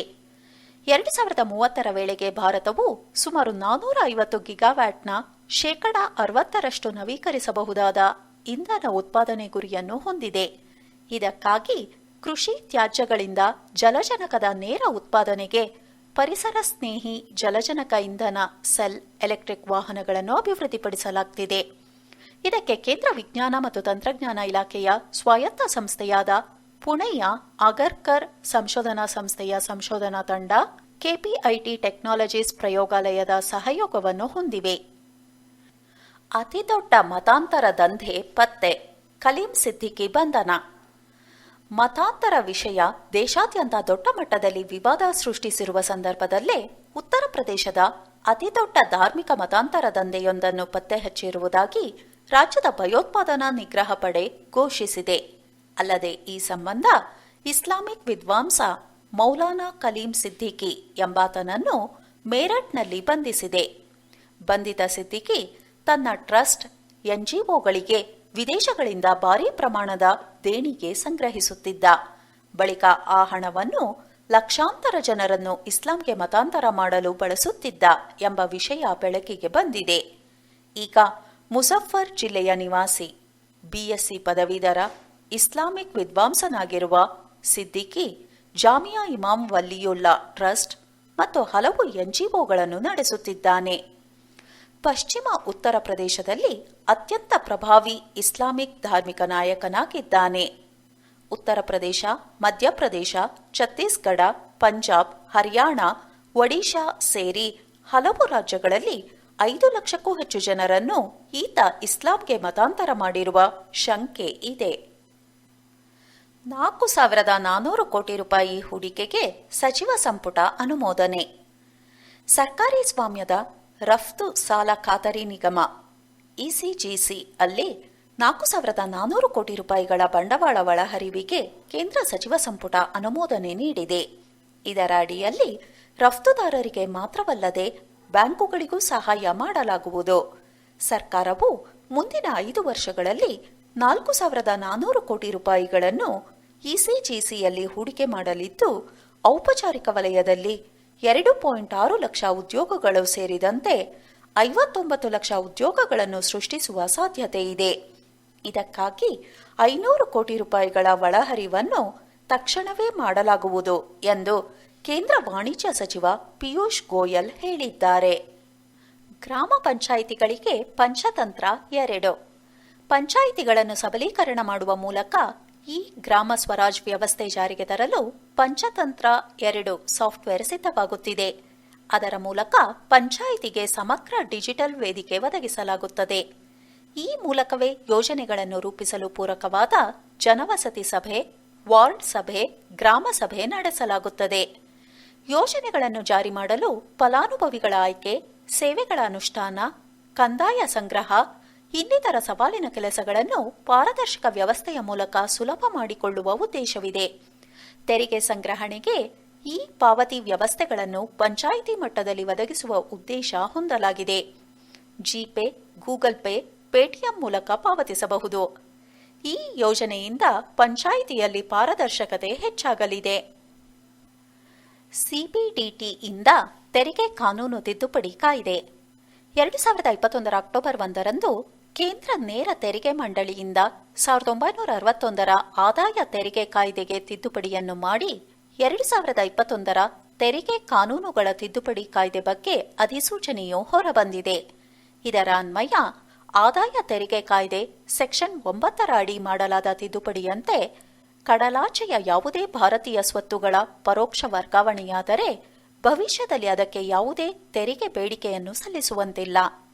2021ರ ನಿಯಮ 11 ಯುಇ ಅಡಿಯಲ್ಲಿ ಪರಿಹಾರ ಪಡೆಯಲು ಅರ್ಹತೆಯನ್ನು ನಿಗದಿಪಡಿಸಿರುವ ನಿರ್ದಿಷ್ಟ ಷರತ್ತುಗಳನ್ನು ಒಳಗೊಂಡಿದೆ ಹಾಗೂ ನಿಯಮ 11 ಯುಎಫ್ ಅಡಿಯಲ್ಲಿ ಯಾವುದೇ ವೆಚ್ಚ, ಹಾನಿ ಇತ್ಯಾದಿಗಳನ್ನು ಕೇಳದೆ ಬಾಕಿ ವ್ಯಾಜ್ಯಗಳನ್ನು ಹಿಂಪಡೆಯಲು ಕೈಗೊಳ್ಳಬೇಕಾದ ರೂಪ ಮತ್ತು ವಿಧಾನವನ್ನು ಒದಗಿಸುತ್ತದೆ. ವಿಶ್ವದ ಮೊದಲ ಡಿಎನ್ಎ ಆಧಾರಿತ ಕರೋನಾ ಲಸಿಕೆ ಭಾರತದಲ್ಲಿ ಅಭಿವೃದ್ಧಿ. ಭಾರತದ ಝೈಡಸ್ ಕ್ಯಾಡಿಲಾ ಸಂಸ್ಥೆಯು ವಿಶ್ವದ ಮೊದಲ ಝೈಕೋವಾ ಡಿ ಹೆಸರಿನ ಡಿಎನ್ಎ ಲಸಿಕೆಯನ್ನು ಅಭಿವೃದ್ಧಿಪಡಿಸಿದೆ. ಈ ಕರೋನಾ ಲಸಿಕೆಯನ್ನು 12 ವರ್ಷ ಮೇಲ್ಪಟ್ಟ ಎಲ್ಲರಿಗೂ ಕೂಡ ನೀಡಬಹುದಾಗಿರುವ ಲಸಿಕೆಯಾಗಿದೆ ಎಂದು ಮೋದಿ ಅವರು ವಿಶ್ವಸಂಸ್ಥೆಯ ಸಾಮಾನ್ಯ ಸಭೆಯ ತಮ್ಮ ಭಾಷಣದಲ್ಲಿ ತಿಳಿಸಿದರು. ಭಾರತಕ್ಕೆ ಬಂದು ಭಾರತದಲ್ಲಿಯೇ ಲಸಿಕೆ ಉತ್ಪಾದಿಸುವಂತೆ ವಿಶ್ವದ ಔಷಧ ಉತ್ಪಾದಕ ಕಂಪನಿಗಳಿಗೆ ಮುಕ್ತ ಆಹ್ವಾನ ನೀಡಿದ್ದು, ವಿಶ್ವದ ಯಾವುದೇ ದೇಶಗಳಿಗೆ ಲಸಿಕೆ ಪೂರೈಸಲು ಸಿದ್ಧವಿರುವುದಾಗಿ ತಮ್ಮ ಭಾಷಣದಲ್ಲಿ ತಿಳಿಸಿದ್ರು. 1595 ಆಮ್ಲಜನಕ ಉತ್ಪಾದನಾ ಘಟಕಗಳಿಗೆ ಚಾಲನೆ. ಕೇಂದ್ರ ಮುಂದಿನ ದಿನಗಳಲ್ಲಿ ಕೊರೋನಾ ಸೋಂಕು ಪ್ರಸರಣ ಮತ್ತೆ ಹೆಚ್ಚಳವಾಗುವ ಸಾಧ್ಯತೆ ಇರುವುದರಿಂದ ಕೇಂದ್ರ ಸರ್ಕಾರ ದೇಶದ ವಿವಿಧ ಆಸ್ಪತ್ರೆಗಳಲ್ಲಿ ಒಟ್ಟು 1595 ಆಮ್ಲಜನಕ ಉತ್ಪಾದನಾ ಘಟಕಗಳಿಗೆ ಚಾಲನೆ ನೀಡಿದೆ. 2000ಕ್ಕೂ ಅಧಿಕ ಇಂಥ ಘಟಕಗಳ ಕಾರ್ಯಾರಂಭಕ್ಕೆ ಕ್ರಮ ಕೈಗೊಳ್ಳಲಾಗುತ್ತಿದೆ ಎಂದು ಕೇಂದ್ರ ಆರೋಗ್ಯ ಸಚಿವಾಲಯ ತಿಳಿಸಿದೆ. ಪ್ರತಿದಿನ 4600 ಟನ್ ಆಮ್ಲಜನಕ ಉತ್ಪಾದಿಸುವ ಗುರಿ ಇದೆ. ಈಗ 1595 ಆಮ್ಲಜನಕ ಉತ್ಪಾದನಾ ಘಟಕಗಳ ಅಂದರೆ ಪ್ರೆಷರ್ ಸ್ವಿಂಗ್ ಅಡ್ಸಾರ್ಪ್ಷನ್ ಪ್ಲಾಂಟ್ಸ್ಗಳ ಕಾರ್ಯಾರಂಭಕ್ಕೆ ಕ್ರಮ ಕೈಗೊಳ್ಳಲಾಗಿದೆ. ಇವುಗಳಿಂದ 2100 ಟನ್ನಷ್ಟು ಆಮ್ಲಜನಕ ಉತ್ಪಾದನೆಯಾಗುತ್ತದೆ ಎಂದು ಸಚಿವಾಲಯದ ಕಾರ್ಯದರ್ಶಿ ರಾಜೇಶ್ ಭೂಷಣ್ ತಿಳಿಸಿದ್ದಾರೆ. 35 ಆಮ್ಲಜನಕ ಘಟಕಗಳ ಉದ್ಘಾಟನೆ. ಪಿಎಂ ಕೇರ್ಸ್ ನಿಧಿ ಅಡಿ ದೇಶದ ಎಲ್ಲಾ ರಾಜ್ಯ ಮತ್ತು ಕೇಂದ್ರಾಡಳಿತ ಪ್ರದೇಶಗಳಡಿ ಸ್ಥಾಪಿಸಲಾಗಿರುವ 35 ಪಿಎಸ್ಎ ಆಮ್ಲಜನಕ ಘಟಕಗಳನ್ನು ಪ್ರಧಾನಿ ಮೋದಿ ಅವರು ಉತ್ತರಾಖಂಡದ ಹೃಷಿಕೇಶದಲ್ಲಿರುವ ಅಖಿಲ ಭಾರತ ವೈದ್ಯ ವಿಜ್ಞಾನಗಳ ಸಂಸ್ಥೆ ಏಮ್ಸ್ನ ವರ್ಚುವಲ್ ಕಾರ್ಯಕ್ರಮದಲ್ಲಿ 2021ರ ಅಕ್ಟೋಬರ್ 7ರಂದು ಉದ್ಘಾಟಿಸಿದ್ರು. ಈ ಮೂಲಕ ದೇಶಾದ್ಯಂತ 35 ಪಿಎಸ್ಎ ಆಮ್ಲಜನಕ ಘಟಕಗಳಿಗೆ ಚಾಲನೆ ನೀಡಲಾಗಿದೆ. ಪಿಎಂ ಕೇರ್ಸ್ ವತಿಯಿಂದ ಈವರೆಗೆ 1224 ಪಿಎಸ್ಎ ಆಮ್ಲಜನಕ ಘಟಕಗಳನ್ನು ಸ್ಥಾಪಿಸಲಾಗಿದೆ. ಇದರಲ್ಲಿ 1100 ಘಟಕಗಳಿಂದ 1750 ಮೆಟ್ರಿಕ್ ಟನ್ ಆಮ್ಲಜನಕವನ್ನು ಪ್ರತಿದಿನ ಪೂರೈಕೆ ಮಾಡಲಾಗುತ್ತಿದೆ. ಮಹಾರಾಷ್ಟ್ರದ ವಾಡಾಕೊಲಂ ಅಕ್ಕಿಗೆ ಜಿಐ ಟ್ಯಾಗ್ ಮಾನ್ಯತೆ. ಮಹಾರಾಷ್ಟ್ರ ರಾಜ್ಯದ ಪಾಲ್ಗಾರ್ ಜಿಲ್ಲೆಯ ವಾಡಾ ಪ್ರದೇಶದಲ್ಲಿ ಹೆಚ್ಚಾಗಿ ಬೆಳೆಯಲಾಗುವ ವಾಡಾಕೊಲಂ ಅಕ್ಕಿ 2021ರ ಅಕ್ಟೋಬರ್ನಲ್ಲಿ ಭೌಗೋಳಿಕ ಸೂಚಿ ಮಾನ್ಯತೆ ಲಭಿಸಿದೆ. ವಾಡಾಕೊಲಂ ಅಕ್ಕಿಯು ಜಿನ್ನಿ ಅಥವಾ ಜಿನಿ ಅಕ್ಕಿ ಎಂದು ಪ್ರಸಿದ್ಧಿಯಾಗಿದ್ದು, ಈ ವಿಶಿಷ್ಟ ತಳಿ ಅಕ್ಕಿಯ 1 ಕೆಜಿ ದರವು ಸ್ಥಳೀಯ ಮಾರುಕಟ್ಟೆಯಲ್ಲಿ 60ರಿಂದ 70 ರೂಪಾಯಿ ಹೊಂದಿದೆ. ವಿದೇಶಿ ಮಾರುಕಟ್ಟೆಯಲ್ಲೂ ಭಾರೀ ಬೇಡಿಕೆ ಇದ್ದು, ಈಗ ಜಿಐ ಟ್ಯಾಗ್ ಲಭಿಸಿರುವುದರಿಂದ ಮತ್ತಷ್ಟು ಮಾರುಕಟ್ಟೆ ಬೇಡಿಕೆಯೂ ಹೆಚ್ಚಾಗಲಿದೆ. ವಾಡಾ ತಾಲೂಕಿನ 180 ಗ್ರಾಮಗಳ 2500 ರೈತರು ಅಕ್ಕಿ ಕೃಷಿಯಲ್ಲಿ ತೊಡಗಿದ್ದಾರೆ. ದೆಹಲಿ ವಿಧಾನಸಭೆಯಲ್ಲಿ ರಹಸ್ಯ ಸುರಂಗ ಮಾರ್ಗ ಪತ್ತೆ. ರಾಷ್ಟ್ರ ರಾಜಧಾನಿ ದೆಹಲಿಯ ವಿಧಾನಸಭೆಯಲ್ಲಿ ರಹಸ್ಯ ಸುರಂಗ ಮಾರ್ಗ ಪತ್ತೆಯಾಗಿದೆ. ಬ್ರಿಟಿಷ್ ಕಾಲದ ಈ ಸುರಂಗ ಮಾರ್ಗವು ವಿಧಾನಸಭೆಯಿಂದ ಕೆಂಪುಕೋಟೆಯನ್ನು ಸಂಪರ್ಕಿಸುತ್ತದೆ. ಸ್ವಾತಂತ್ರ್ಯ ಹೋರಾಟಗಾರರ ಪ್ರತಿಭಟನೆಯ ವೇಳೆ ಅವರಿಂದ ತಪ್ಪಿಸಿಕೊಳ್ಳಲು ಬ್ರಿಟಿಷರು ಈ ಸುರಂಗ ಮಾರ್ಗವನ್ನು ಬಳಸುತ್ತಿದ್ದರು ಎಂದು ಇತಿಹಾಸ ಹೇಳುತ್ತದೆ. ದೆಹಲಿ ವಿಧಾನಸಭೆಯ ಸ್ಪೀಕರ್ ರಾಮ್ ನಿವಾಸ್ ಗೋಯಲ್ 1993ರಲ್ಲಿ ಶಾಸಕನಾದಾಗ ಕೆಂಪುಕೋಟೆಯವರೆಗೆ ಹೋಗುವ ಸುರಂಗದ ಬಗ್ಗೆ ಸುದ್ದಿಯಿತ್ತು. ಅದರ ಇತಿಹಾಸವನ್ನು ಹುಡುಕಲು ಪ್ರಯತ್ನಿಸಿದ್ರು. ಆದರೆ ಅದರ ಬಗ್ಗೆ ಸ್ಪಷ್ಟತೆ ಇರಲಿಲ್ಲ. ಇದೀಗ ಸುರಂಗದ ಬಾಗಿಲು ಪತ್ತೆಯಾಗಿದೆ. ಆದರೆ ಅದನ್ನು ಅಗೆಯುವುದಿಲ್ಲ, ಏಕೆಂದರೆ ಸುರಂಗದ ಎಲ್ಲ ಮಾರ್ಗಗಳು ಮೆಟ್ರೋ ಯೋಜನೆ ಪೈಪ್ ಅಳವಡಿಕೆಯಿಂದ ನಾಶವಾಗಿದೆ. ಪ್ರಾಜೆಕ್ಟ್ ನೇತ್ರ ಬಾಹ್ಯಾಕಾಶ ಮತ್ತು ಭೂಮಿ ಮೇಲೆ ಉಂಟಾಗುವ ನೈಸರ್ಗಿಕ ಮತ್ತು ಮನುಷ್ಯ ನಿರ್ಮಿತ ಬೆದರಿಕೆಗಳನ್ನು ಮೊದಲೇ ಗುರುತಿಸಿ ಎಚ್ಚರಿಸುವ ಮಾಹಿತಿಗಳು ಬೆಂಗಳೂರಿನ ಇಸ್ರೋದ ಅಧೀನ ಸಂಸ್ಥೆಯಾದ ನೇತ್ರಾಗೆ ದೊರೆಯಲಿವೆ. ಈ ಸಂಬಂಧ ಭಾರತ ಮತ್ತು ಅಮೆರಿಕ ನಡುವೆ ಒಪ್ಪಂದವಾಗಿದೆ. ಕ್ಯಾಲಿಫೋರ್ನಿಯಾದಲ್ಲಿರುವ ವೋಂಡೆನ್ಬರ್ಗ್ ವಾಯುನೆಲೆಯಲ್ಲಿರುವ ಕಂಬೈನ್ಡ್ ಸ್ಪೇಸ್ ಆಪರೇಷನ್ ಸೆಂಟರ್ ಮತ್ತು ನೇತ್ರಾ ನಡುವೆ ಸಿಚುಯೇಷನಲ್ ಅವೇರ್ನೆಸ್ ಕುರಿತು ಮೆಮೊರಾಂಡಮ್ ಆಫ್ ಅಂಡರ್ಸ್ಟ್ಯಾಂಡಿಂಗ್ಗೆ ಅಂಕಿತ ಬಿದ್ದಿದೆ. ಮಧ್ಯಪ್ರದೇಶದ ಪನ್ನಾದಲ್ಲಿ ವಜ್ರ ಪಾರ್ಕ್ ಸ್ಥಾಪನೆ. ಹೇರಳವಾದ ವಜ್ರದ ನಿಕ್ಷೇಪ ಹೊಂದಿದ ಮಧ್ಯಪ್ರದೇಶ ಪನ್ನಾ ಜಿಲ್ಲೆಯಲ್ಲಿ ವಜ್ರ ಕತ್ತರಿಸುವ ಮತ್ತು ಹೊಳಪು ನೀಡುವ ಪಾರ್ಕ್ ಅನ್ನು ಸ್ಥಾಪನೆ ಮಾಡುವುದಾಗಿ ಮಧ್ಯಪ್ರದೇಶದ ಮುಖ್ಯಮಂತ್ರಿ ಶಿವರಾಜ್ ಸಿಂಗ್ ಚೌಹಾಣ್ ಘೋಷಿಸಿದ್ದಾರೆ. ಪನ್ನಾ ಜಿಲ್ಲೆಯಲ್ಲಿ ಹೇರಳವಾದ ಮತ್ತು 12 ಲಕ್ಷ ಕ್ಯಾರೆಟ್ನ ವಜ್ರದ ನಿಕ್ಷೇಪವಿದೆ. ಆದರೆ ವಜ್ರಕ್ಕೆ ಹೊಳಪು ಮತ್ತು ಕತ್ತರಿಸುವ ಕಾರ್ಯ ಮಾತ್ರ ಬೇರೆಡೆಗೆ ನಡೆಯುತ್ತಿದೆ. ಹಾಗಾಗಿ ಇದರ ಲಾಭ ಸ್ಥಳೀಯರಿಗೆ ಸಿಗುತ್ತಿರಲಿಲ್ಲ. ಈ ಹಿನ್ನೆಲೆಯಲ್ಲಿ ವಜ್ರದ ಪಾರ್ಕ್ ಸ್ಥಾಪನೆಗೆ ಉದ್ದೇಶಿಸಲಾಗಿದೆ. ಜಿಮ್ ಕಾರ್ಬೆಟ್ ಪಾರ್ಕ್ ಹೆಸರು ಬದಲಾವಣೆಗೆ ಪ್ರಸ್ತಾವನೆ. ಭಾರತದ ಮೊದಲ ರಾಷ್ಟ್ರೀಯ ಉದ್ಯಾನವಾದ ಉತ್ತರಾಖಂಡದ ಜಿಮ್ ಕಾರ್ಬೆಟ್ ರಾಷ್ಟ್ರೀಯ ಉದ್ಯಾನವನವನ್ನು ರಾಮಗಂಗಾ ರಾಷ್ಟ್ರೀಯ ಉದ್ಯಾನ ಎಂದು ಬದಲಿಸುವ ಪ್ರಸ್ತಾವನೆಯನ್ನು ಸಲ್ಲಿಸಲಾಗಿದೆ. 1973ರಲ್ಲಿ ಹುಲಿ ಯೋಜನೆಗೆ ಸೇರ್ಪಡೆಯಾದ ಮೊದಲ ರಾಷ್ಟ್ರೀಯ ಉದ್ಯಾನವನ ಇದಾಗಿದೆ. ಸಮೀಕ್ಷೆ 2021ರ ಜಾಗತಿಕ ನಾವೀನ್ಯತಾ ಸೂಚ್ಯಂಕ GII ಭಾರತಕ್ಕೆ 46ನೇ ಸ್ಥಾನ. ಸ್ವಿಟ್ಜರ್ಲೆಂಡ್ ಮೂಲದ ವಿಶ್ವ ಬೌದ್ಧಿಕ ಆಸ್ತಿ ಹಕ್ಕು ಸಂಘಟನಾ ಸಂಸ್ಥೆ ವರ್ಲ್ಡ್ ಇಂಟೆಲೆಕ್ಚುಯಲ್ ಪ್ರಾಪರ್ಟಿ ಆರ್ಗನೈಸೇಷನ್ ಅಥವಾ WIPO ಸಂಸ್ಥೆಯ CII ಪೋರ್ಟೋಲಾನ್ ಸಂಸ್ಥೆ, ಬ್ರೆಜಿಲ್ ರಾಷ್ಟ್ರೀಯ ಕೈಗಾರಿಕಾ ಒಕ್ಕೂಟ, ಕೊಲಂಬಿಯಾದ ಎಕೋ ಪೆಟ್ರೋಲ್ ಗ್ರೂಪ್ ಮತ್ತು ಟರ್ಕಿಶಿ ರಫ್ತು ಅಸೆಂಬ್ಲಿ ಸಹಭಾಗಿತ್ವದಲ್ಲಿ 2021ರ ಸೆಪ್ಟೆಂಬರ್ನಲ್ಲಿ 14ನೇ ಜಾಗತಿಕ ನಾವೀನ್ಯತಾ ಸೂಚ್ಯಂಕ ವರದಿ tracking innovation through the COVID-19 crisis ಎಂಬ ಶೀರ್ಷಿಕೆಯಡಿಯಲ್ಲಿ ಬಿಡುಗಡೆ ಮಾಡಿದೆ. ಈ ವರದಿಯಲ್ಲಿ ಭಾರತ 36.4 ಅಂಕಗಳೊಂದಿಗೆ 46ನೇ ಸ್ಥಾನ ಪಡೆದಿದೆ. 2021ರ ಸೆಪ್ಟೆಂಬರ್ನಲ್ಲಿ ಜಾಗತಿಕ ಆವಿಷ್ಕಾರ ಕಾನ್ಕ್ಲೇವ್ ಜರುಗಿದ್ದು, 2021ರ ನಾವೀನ್ಯತಾ ಸೂಚ್ಯಂಕವನ್ನು ಭಾರತೀಯ ಕೈಗಾರಿಕಾ ಒಕ್ಕೂಟ, ನೀತಿ ಆಯೋಗ ಹಾಗೂ ವಿಪೋ ಸಂಸ್ಥೆಗಳ ಸಹಭಾಗಿತ್ವದಲ್ಲಿ ಪ್ರಕಟಿಸಲಾಗಿದೆ. 2020ರಲ್ಲಿ ಭಾರತವು ನಾವೀನ್ಯತಾ ಸೂಚ್ಯಂಕದಲ್ಲಿ 48ನೇ ಸ್ಥಾನವನ್ನು ಹೊಂದಿತ್ತು. ಸೂಚ್ಯಂಕದ ಪ್ರಮುಖ ಮಾನದಂಡಗಳು ಸೃಜನಶೀಲತೆ, ಸಂಸ್ಥೆಗಳು, ಮಾನವ ಬಂಡವಾಳ ಮತ್ತು ಸಂಶೋಧನೆ ಮೂಲಸೌಕರ್ಯ, ಜ್ಞಾನ ಮತ್ತು ತಂತ್ರಜ್ಞಾನ, ಮಾರುಕಟ್ಟೆ ಅಭಿವೃದ್ಧಿ, ವ್ಯವಹಾರದ ಉನ್ನತೀಕರಣದ ಜೊತೆಗೆ 80 ಉಪಸೂಚಕಗಳನ್ನು ಒಳಗೊಂಡಿದೆ. ಮೊದಲ 5 ಸ್ಥಾನ ಪಡೆದ ದೇಶಗಳು ಸ್ವಿಟ್ಜರ್ಲ್ಯಾಂಡ್, ಸ್ವೀಡನ್, ಅಮೆರಿಕ, ಬ್ರಿಟನ್ ಮತ್ತು ಕೊರಿಯಾ ರಿಪಬ್ಲಿಕ್. ಕೊನೆಯ 5 ಸ್ಥಾನ ಪಡೆದ ದೇಶಗಳು ಅಂಗೋಲಾ, ಯಮನ್, ಗ್ಯುನಿಯಾ, ನೈಜರ್ ಮತ್ತು ಬೆನಿನ್. GIIನ ವಿವಿಧ ವಿಭಾಗಗಳಲ್ಲಿ ಭಾರತದ ಸ್ಥಾನ ಹೀಗಿದೆ. ವರದಿಯ ಒಟ್ಟಾರೆ ಸ್ಥಾನ 46. ಸೃಜನಶೀಲ ಸಂಸ್ಥೆಗಳ ವಿಭಾಗದಲ್ಲಿ 66ನೇ ಸ್ಥಾನ, ಮಾನವ ಬಂಡವಾಳ ಸಂಶೋಧನಾ ವಿಭಾಗದಲ್ಲಿ 54ನೇ ಸ್ಥಾನ, ಮೂಲಭೂತ ಸೌಕರ್ಯ ವಿಭಾಗದಲ್ಲಿ 81ನೇ ಸ್ಥಾನ, ಮಾರುಕಟ್ಟೆ ವಿಭಾಗದಲ್ಲಿ 28ನೇ ಸ್ಥಾನ, ವಾಣಿಜ್ಯ ವಿಭಾಗದಲ್ಲಿ 52ನೇ ಸ್ಥಾನ, ಶೈಕ್ಷಣಿಕ ಮತ್ತು ತಂತ್ರಜ್ಞಾನ ವಿಭಾಗದಲ್ಲಿ 29ನೇ ಸ್ಥಾನ ಹಾಗೂ ಸೃಜನಶೀಲ ವಿಭಾಗದಲ್ಲಿ 68ನೇ ಸ್ಥಾನ. ಜಾಗತಿಕ ಜನಪ್ರಿಯ ನಾಯಕರಲ್ಲಿ ಪ್ರಧಾನಿ ಮೋದಿಗೆ ಅಗ್ರಸ್ಥಾನ. ಅಮೆರಿಕದ ಖ್ಯಾತ morning consultancy political intelligence the morning consult ನಡೆಸಿದ ಸಮೀಕ್ಷೆ ಪ್ರಧಾನಿ ಮೋದಿಗೆ ಮತ್ತೊಂದು ಹಿರಿಮೆ ತಂದುಕೊಟ್ಟಿದೆ. ಮಾರ್ನಿಂಗ್ ಕನ್ಸಲ್ಟೆನ್ಸಿ ಸಂಸ್ಥೆ ಜಾಗತಿಕ ನಾಯಕರ ಅನುಮೋದನೆ ಟ್ರ್ಯಾಕರ್ ರೇಟಿಂಗ್ ಅಂದರೆ ಅಪ್ರೂವಲ್ ರೇಟಿಂಗ್ ಪರೀಕ್ಷಿಸಿದೆ. ಈ ಪರೀಕ್ಷೆಯಲ್ಲಿ ಮೋದಿಗೆ 70% ಮಂದಿ ಅನುಮೋದನೆ ನೀಡಿದ್ದಾರೆ. ಇದರೊಂದಿಗೆ ವಿಶ್ವದ ಅತ್ಯಂತ ಜನಪ್ರಿಯ ನಾಯಕ ಎನ್ನುವ ಹೆಗ್ಗಳಿಕೆಗೆ ಮೋದಿ ಪಾತ್ರರಾಗಿದ್ದಾರೆ. ಸಮೀಕ್ಷೆಯಲ್ಲಿ 13 ಜಾಗತಿಕ ನಾಯಕರ ಪೈಕಿ ಪ್ರಧಾನಮಂತ್ರಿ ನರೇಂದ್ರ ಮೋದಿ ಅವರು 70% ಅನುಮೋದನೆ ರೇಟಿಂಗ್ ಹೊಂದುವ ಮೂಲಕ ಅಗ್ರಸ್ಥಾನ ಪಡೆದಿದ್ದಾರೆ.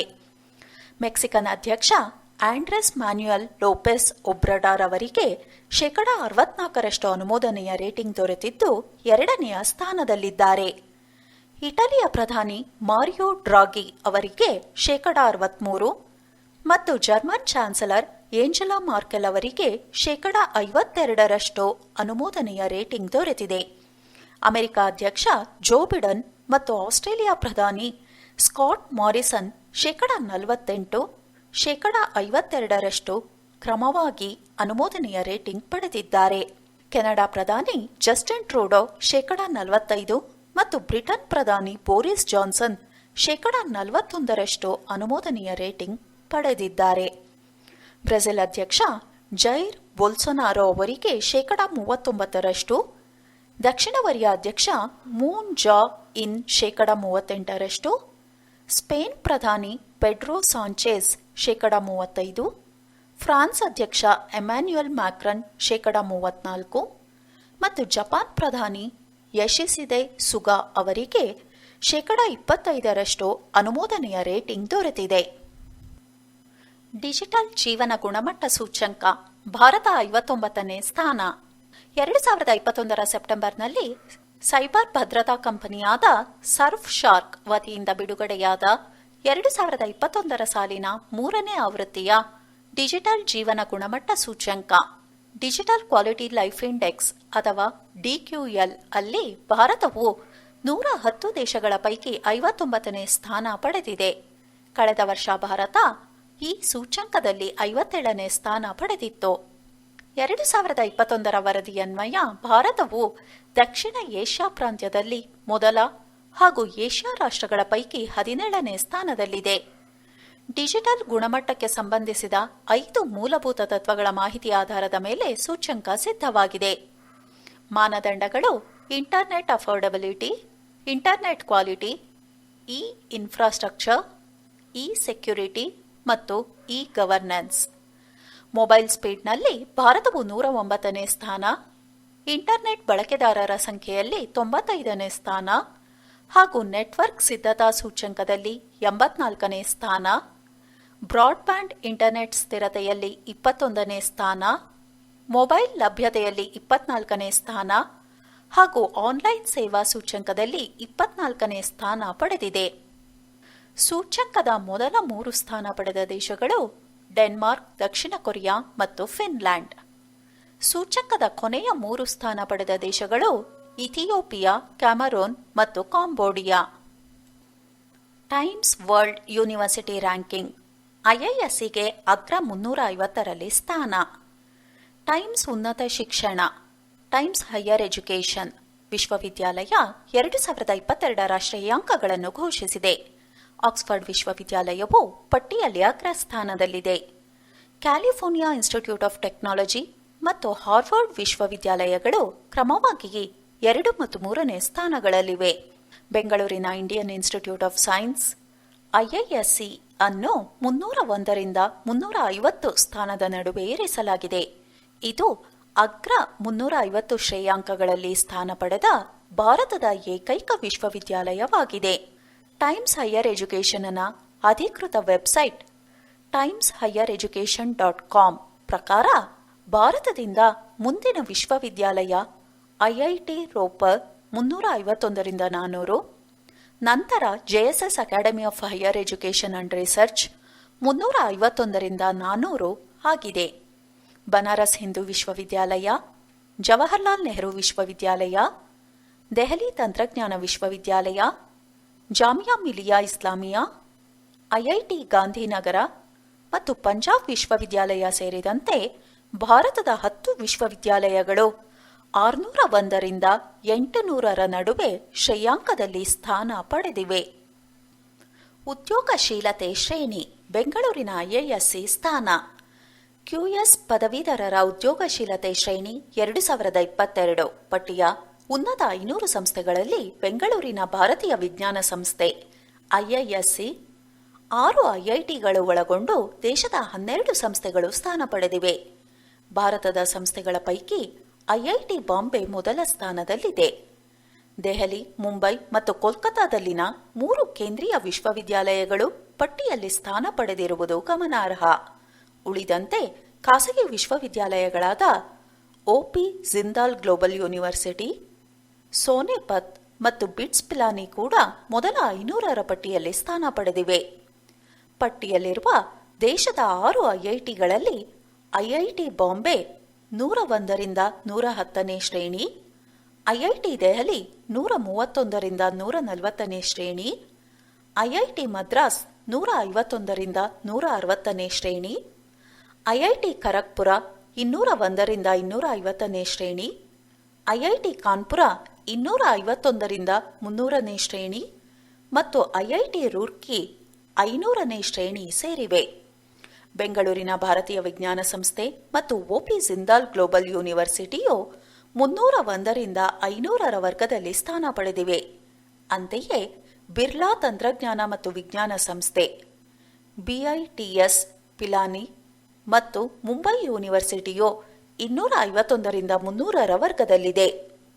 ಲಂಡನ್ ಮೂಲದ ಕ್ವಾಕ್ವರೆಲಿ ಸೈಮಂಡ್ಸ್ ಅಂದರೆ ಕ್ಯೂಎಸ್ ತನ್ನ ಈ ಮಾಹಿತಿ ಪ್ರಕಟಿಸಿದೆ.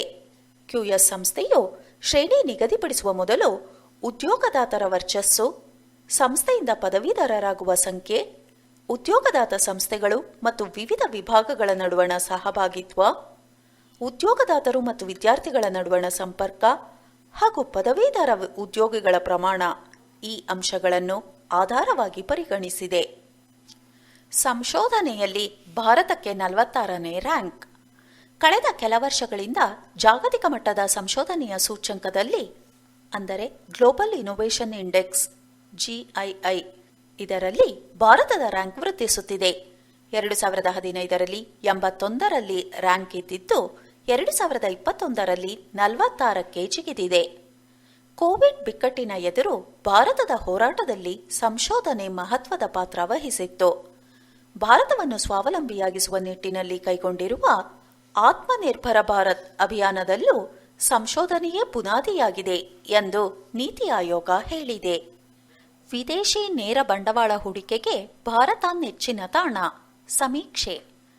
ವಿದೇಶಿ ನೇರ ಬಂಡವಾಳ ಹೂಡಿಕೆ FDI ವಿಚಾರದಲ್ಲಿ ಭಾರತವು ಆಕರ್ಷಕ ತಾಣವಾಗಿ ಉಳಿದಿದೆ. ಆರೋಗ್ಯಕರ ಆರ್ಥಿಕ ಬೆಳವಣಿಗೆಯ ಸಾಧ್ಯತೆ ಇರುವುದು, ಕುಶಲ ಕೆಲಸಗಾರರು ಲಭ್ಯವಿರುವುದು ಇದಕ್ಕೆ ಕಾರಣ ಎಂದು ಡೆಲಾಯ್ಟ್ ಸಂಸ್ಥೆ ನಡೆಸಿರುವ ಸಮೀಕ್ಷೆಯೊಂದು ಹೇಳಿದೆ. ಸಮೀಕ್ಷೆಯು ಅಮೆರಿಕ, ಬ್ರಿಟನ್, ಜಪಾನ್ ಮತ್ತು ಸಿಂಗಪುರದ ಉದ್ಯಮ ವಲಯದ 1200 ಪ್ರಮುಖರಿಂದ ಅಭಿಪ್ರಾಯ ಸಂಗ್ರಹಿಸಿದೆ ಎಂದು ಭಾರತದಲ್ಲಿನ FDI ಅವಕಾಶ ಎನ್ನುವ ಈ ವರದಿ ಹೇಳಿದೆ. ಜವಳಿ ಮತ್ತು ವಸ್ತ್ರ, ಆಹಾರ ಸಂಸ್ಕರಣೆ, ಎಲೆಕ್ಟ್ರಾನಿಕ್ಸ್, ಔಷಧ ಉದ್ಯಮ, ವಾಹನ ಮತ್ತು ಬಿಡಿ ಭಾಗಗಳು, ರಾಸಾಯನಿಕಗಳು ಸೇರಿದಂತೆ ಹೆಚ್ಚು ಬಂಡವಾಳ ಬೇಕಾಗುವ 7 ವಲಯಗಳಲ್ಲಿ ಭಾರತವು ಹೆಚ್ಚು FDI ಆಕರ್ಷಿಸುವ ಗುರಿ ಹೊಂದಬಹುದು. 100% ಕೋವಿಡ್ ಲಸಿಕೆ ನೀಡಿದ ಭಾರತದ ಮೊದಲ ನಗರ ಒಡಿಶಾದ ಭುವನೇಶ್ವರ. ಒಡಿಶಾದ ರಾಜಧಾನಿ ಭುವನೇಶ್ವರ ಕೋವಿಡ್-19 ವಿರುದ್ಧದ ಲಸಿಕೆಯನ್ನು 100% ನೀಡಿ ಗುರಿ ಸಾಧಿಸಿರುವುದಾಗಿ 2021ರ ಆಗಸ್ಟ್ 1ರಂದು ಘೋಷಿಸಿಕೊಂಡಿದೆ. ಈ ಮೂಲಕ ಇದು ಸಂಪೂರ್ಣ ಲಸಿಕೆಯನ್ನು ನೀಡಿದ ದೇಶದ ಮೊದಲ ನಗರ ಎಂಬ ಕೀರ್ತಿಗೆ ಪಾತ್ರವಾಗಿದೆ. ಕೇರಳ ರಾಜ್ಯದ ವೈನಾಡು ಜಿಲ್ಲೆಯು ದೇಶದಲ್ಲೇ 100% ವ್ಯಾಕ್ಸಿನೇಷನ್ ನೀಡಿದ ಮೊದಲ ಜಿಲ್ಲೆ ಎಂದು ಘೋಷಿಸಿಕೊಂಡಿದೆ.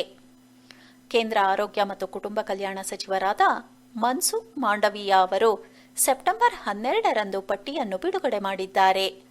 ಈ ಪಟ್ಟಿಯಲ್ಲಿ ಗೋವಾ, ದಿಯು ದಮನ್, ಹಿಮಾಚಲ ಪ್ರದೇಶ, ಲಡಾಖ್, ಲಕ್ಷದ್ವೀಪ ರಾಜ್ಯಗಳು ಮತ್ತು ಕೇಂದ್ರಾಡಳಿತ ಪ್ರದೇಶಗಳು 100% ಮೊದಲ ಡೋಸ್ ಲಸಿಕೆ ನೀಡಿರುವುದಾಗಿ ಶ್ಲಾಘಿಸಿದ್ದಾರೆ.